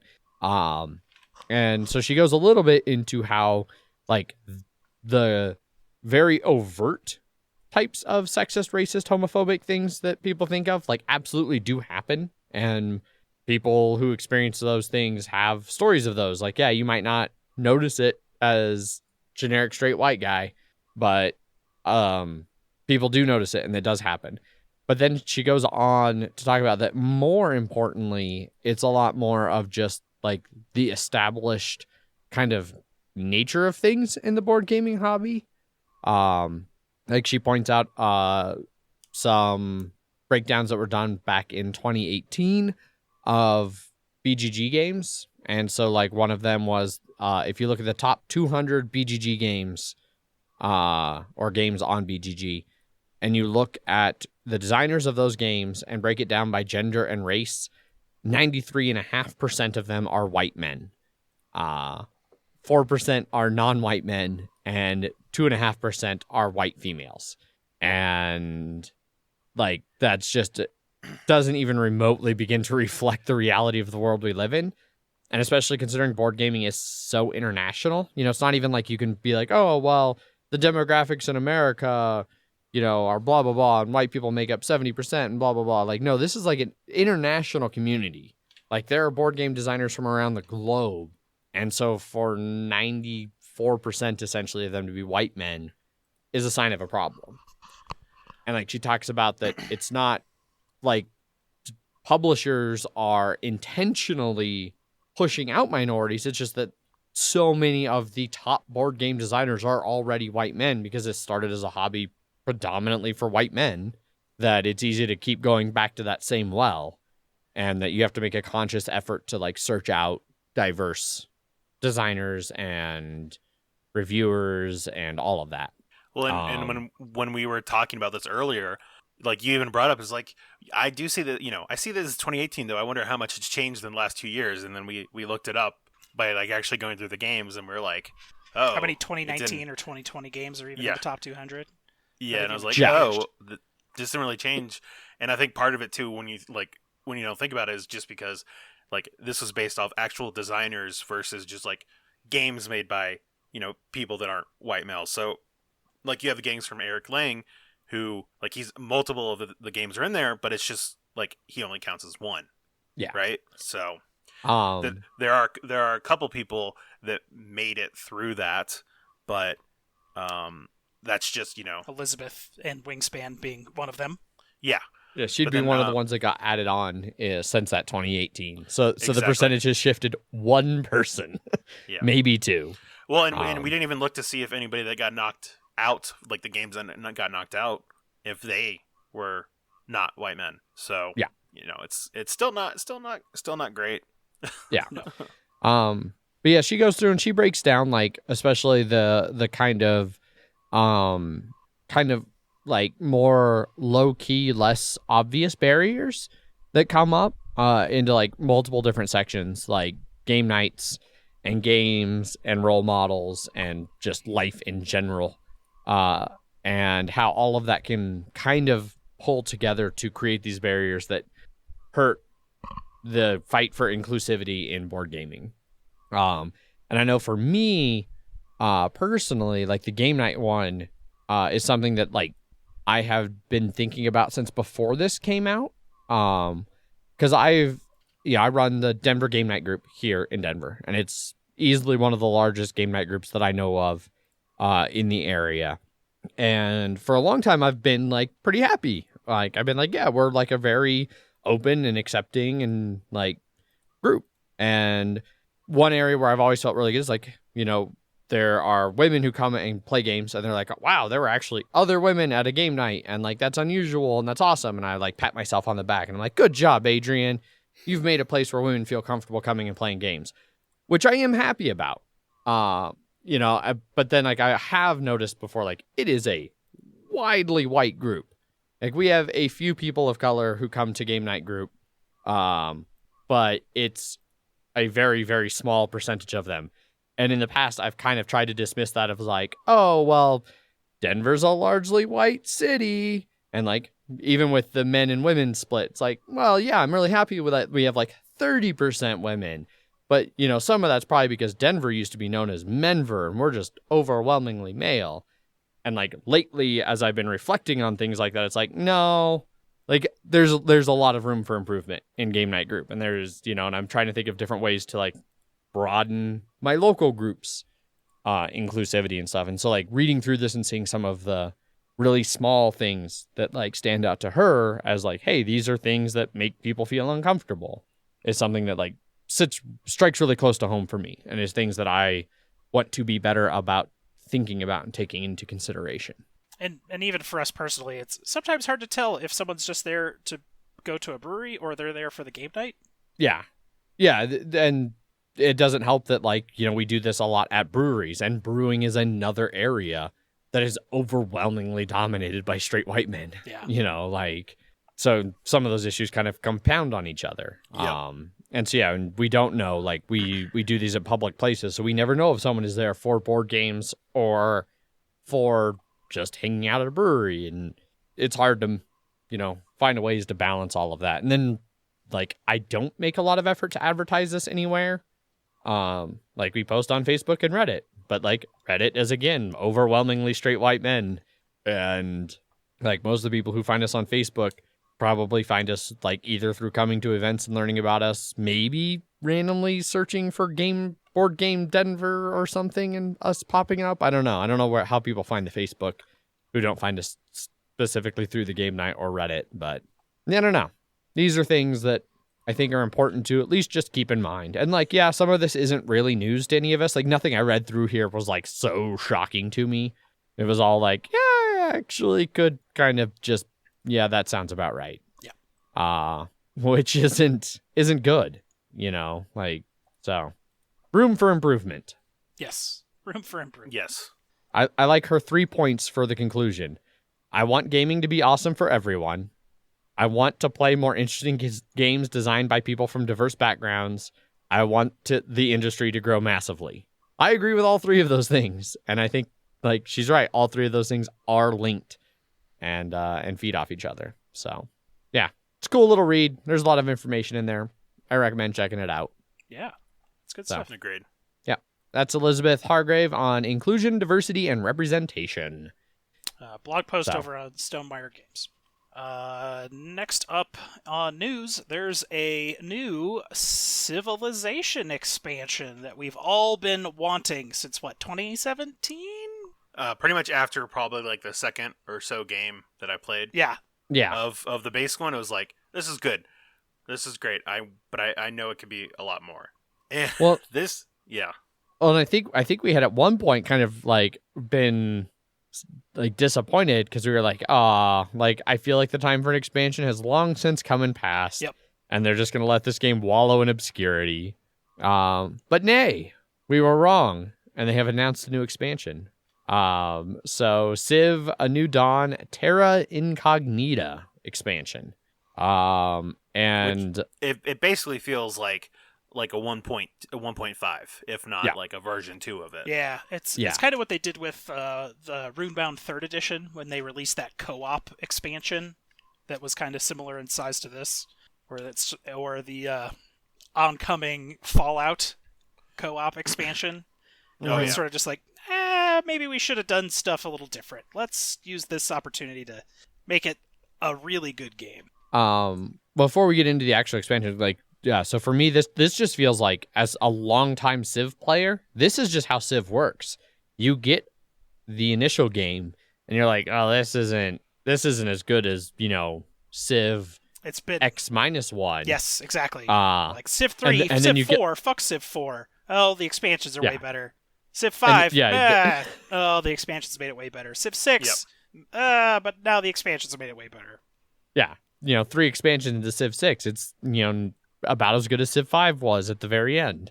Like, yeah, so you just gotta... So that's what this is. They're following the Civ tradition of using the expansions to flesh out and complete the game.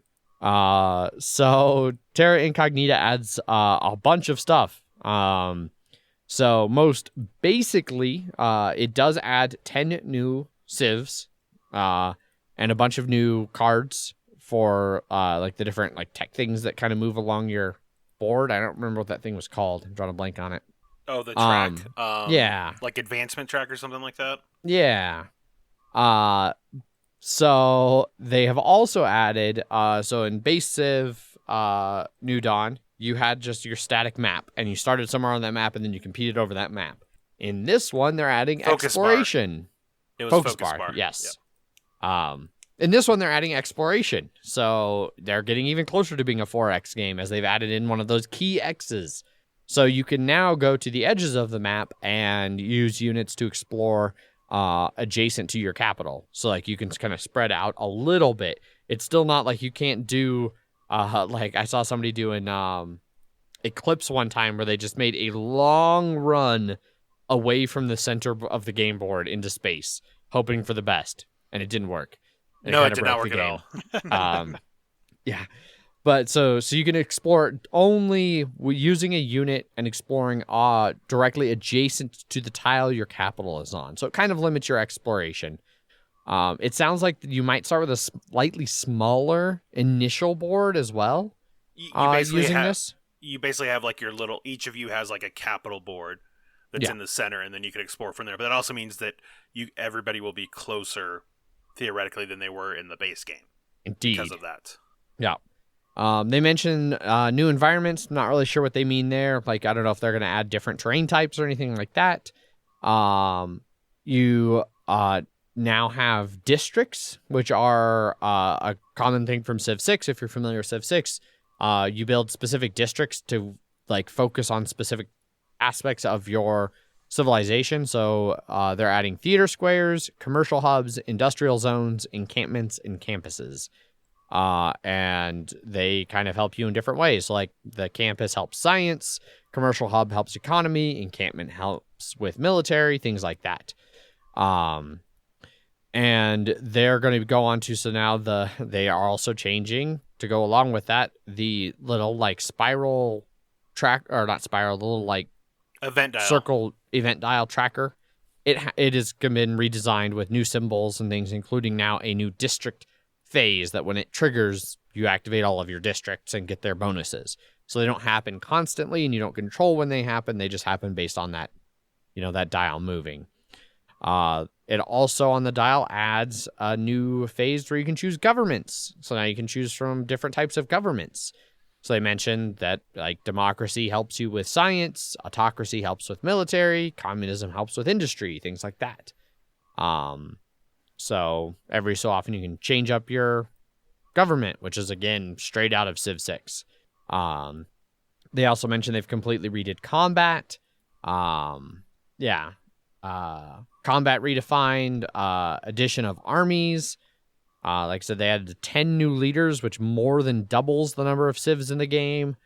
And they add a 5th player option. So you can now play a 5-player game instead of just 4-player. So yeah, it's a bunch of stuff. Yeah, that is getting it added seems like into the game. a lot of stuff. They're like, this game doesn't feel like a Civ game. It's missing like these sort of things, and I feel like this adds a good amount of that, and it's going to let you focus a lot more on certain types of like what kind of civilization you want to make, because you had that a little bit in the first one, but in the base game, but it seems like adding more to that is going to be good. I like the adding of the government. I like the adding of the little districts. I'm just curious to see, I'm curious how the end game, like what more the end game goals are going to be, because those felt fairly samey. Yes, very much so. And so if they add a lot more variety in those, then it may just be like, oh, sweet. Just because I know one thing in Civ is like you can have the military victory, you can have the culture victory, that sort of stuff. So the some of the original Civs didn't seem all that good. Like the French, I think, were particularly not great because they were all based on like Wonder Collection or something like that. Which is something that might be different. Like they might be able to change that now with stuff that they add, but it doesn't seem like they're going to be replacing or balancing any of the original Civs at all. Yeah, just adding more. Yeah. So yeah, sounds like they've really, like Zach said, kind of 1.5'd this, where they went through and redesigned a bunch of stuff. The focus bars that we were talking about, there's a new one of those that is like one larger to accommodate a new starting card, which is irrigation. There's a new event tracker, the new starting setup, and the exploration, and all of that gonna change things up quite a bit. Yeah, and I think adding the 5th player, because from what I remember, like your individual turns didn't take that long, so I feel like adding another person won't make it drag on that much longer. Because I know there's some games. Yeah, that's definitely what I'd hope, that it wouldn't drag it out too much. So we'll see. Yeah, we will see. Yeah. There's also a game mat, 36-inch by Yes. 36-inch natural rubber game mat for $40 that you can. If you want a neoprene can mat also to play your get- game on, That looks sort of like a blank map. Yep. So Yeah. what you would expect a it's Civ like- map to look like. It's the generic background that you see like on your small mini map when you play Civ. That Gotcha. slowly gets like erased as you actually explore the world. Okay. Kind of. I mean, that's Yeah. what it vaguely looks like. I like that. So- I mean, I do sort of like that they've been adding more and more of these of like you can buy game mats to, for this, like the one I have for Game of Thrones, all the like the Marvel Champion. Like I like how they look, and it's always just like, oh, I don't know if I want to pay an extra $40 for it. Yeah. So yeah, new add-on for Civ New Dawn. Very, very welcome. Yeah. Last up on news, the Spiel 2020 final award winners were announced. Indeed, they were. So we talked about it a little while back, the finalists, and so now we have the winners. In Spiel DR, Pictures has won, which is a game I've never heard It's of. a deduction party game. Yeah, where you're using shoelaces, wooden blocks, stickers, stones, symbols on cards, and colored cubes to make an image based off of a token you've drawn from a bag, and you score points for guessing which image matches other players' creations and for them guessing which image inspired your creation. So sure, seems odd and silly, but I don't know. Yeah, Like I I said, haven't seen it at all. It's not very I- highly rated on BGG. It's sitting in the 3400s right now. But Oof. is it just due to not being out much? I mean, it's I got don't 316 ratings. I don't know. Which doesn't seem like a lot, Yeah. so I don't know. But I remember the base award. I definitely hadn't played any of them, and I'd maybe only heard of one. So yeah. yeah, My Which- City or Nova Luna. Seems to increasingly be the case. Yeah. But I don't know the actual like Spiel nominees.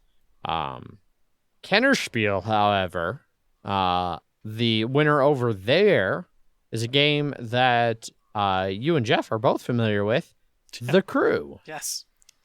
Yes. Well, I am because I've actually played it.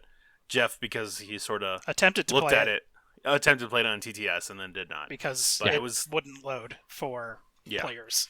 But it's a real good take on a co-op trick-taking game, so it definitely deserved it.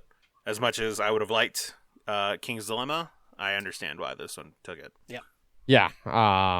From what I've heard of you guys and Paul talking about it, it sounds like a good one. And now I just want to play it even more, and it's going to be harder to get as everybody was like, oh, it won Kennerspiel, let's buy it.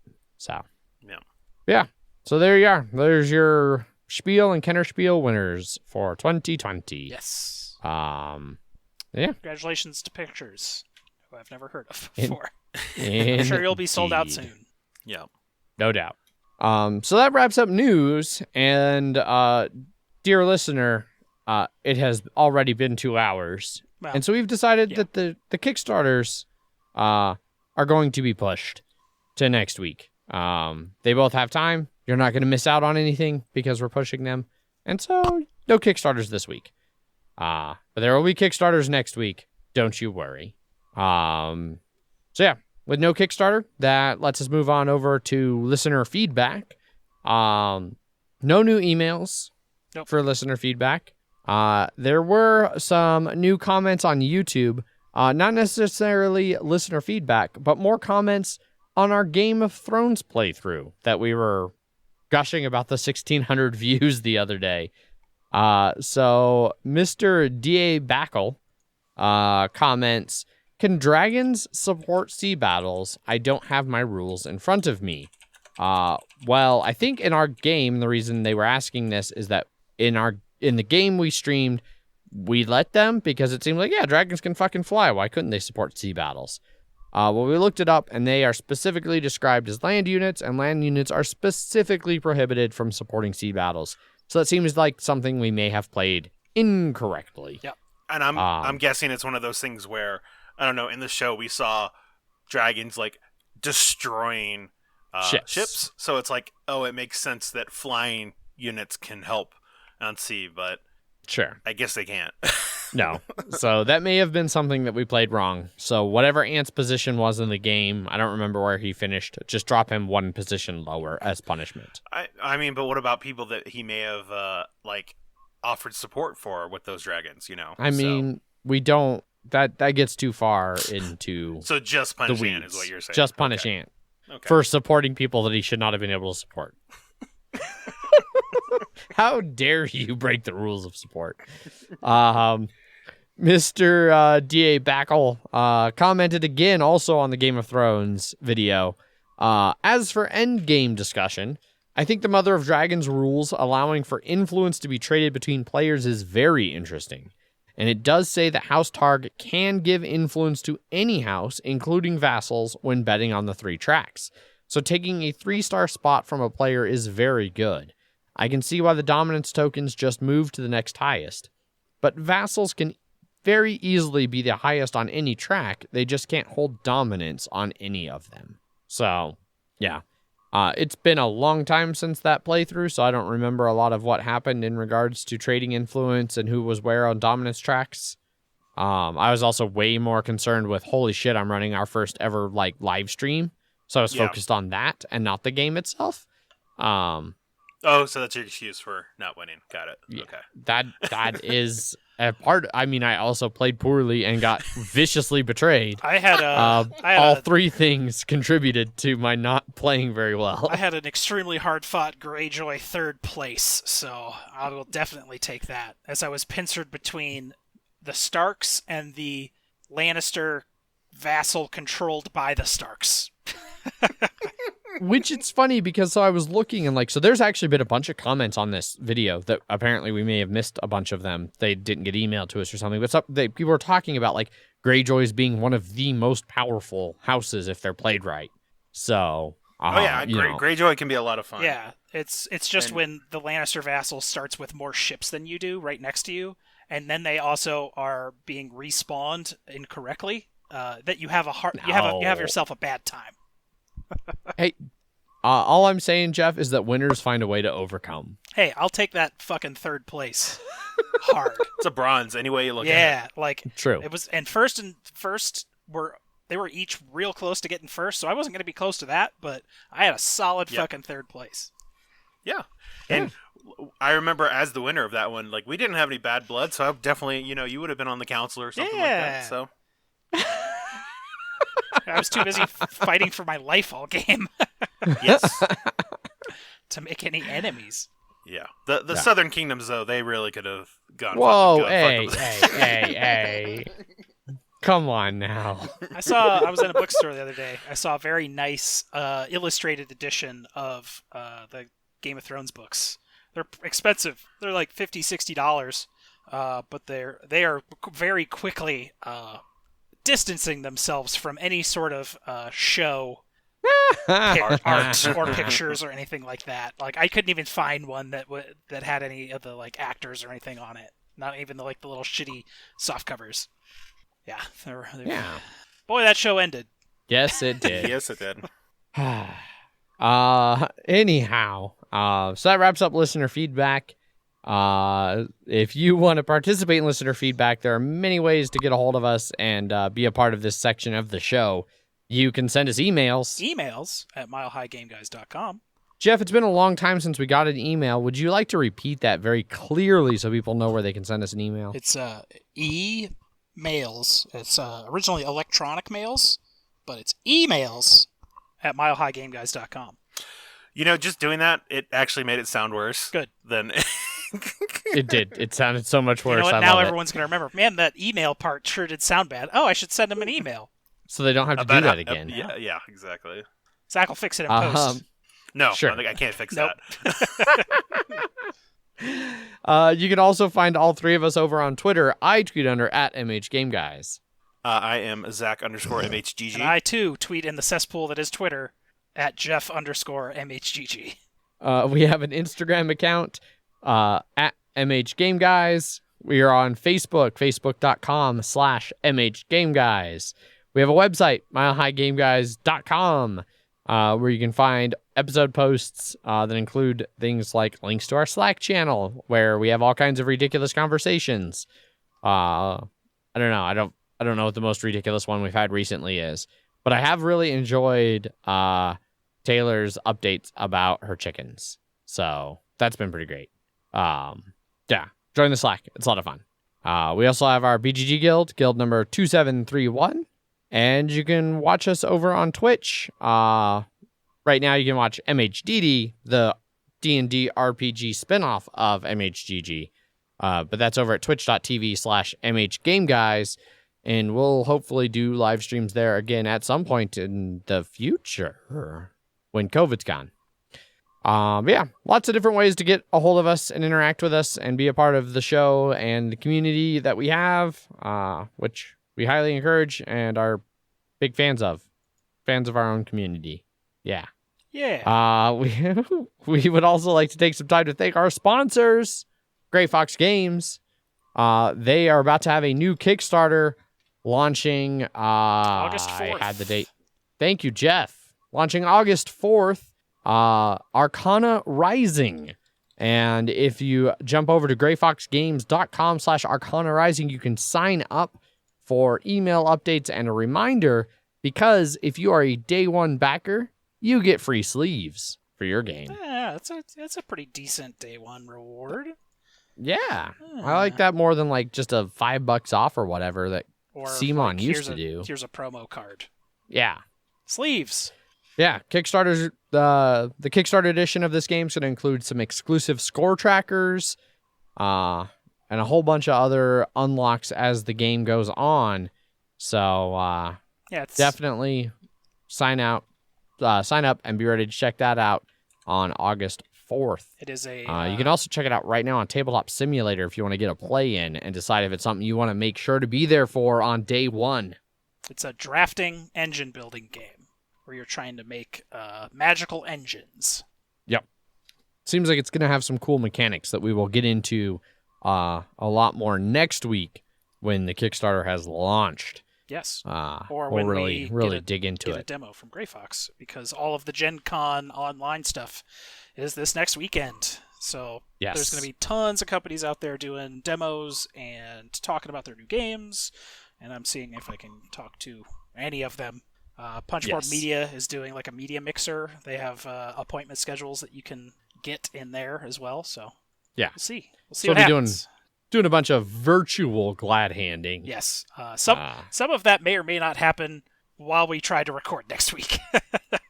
Who even knows? Yeah, who even knows? We will see. But yeah, if you're at all interested in a game like that, check it out. Tabletop Simulator, Arcana Rising, from our sponsors, Gray Fox Games. Jeff, do you have a prepared statement? Of course. By chance? Gray Fox Games, quality games, cleverly crafted. Also, to begin with, we're not what you'd call human.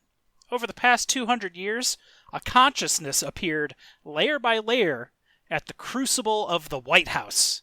It is not unlike life started in the oceans 4 billion years ago. What? Sure, Gray Fox. Sure. I don't know if it was Gray Fox who said that in that series. Colonel. So maybe I should say, sure, Metal Gear. Yes. Sure. Sure, Kojima. Kojima's going to Kojima, man. He's going to Kojima. He's going to Kojima hard. That wraps up this week's episode. Thanks, everybody, for tuning in. As always, I've been your host, Adrian. I am still Zach. And I'm Jeff. Why did you buy the 9th edition 40K rulebook? Oh, it was $55. It's going to end everything. Bye? Bye. Bye.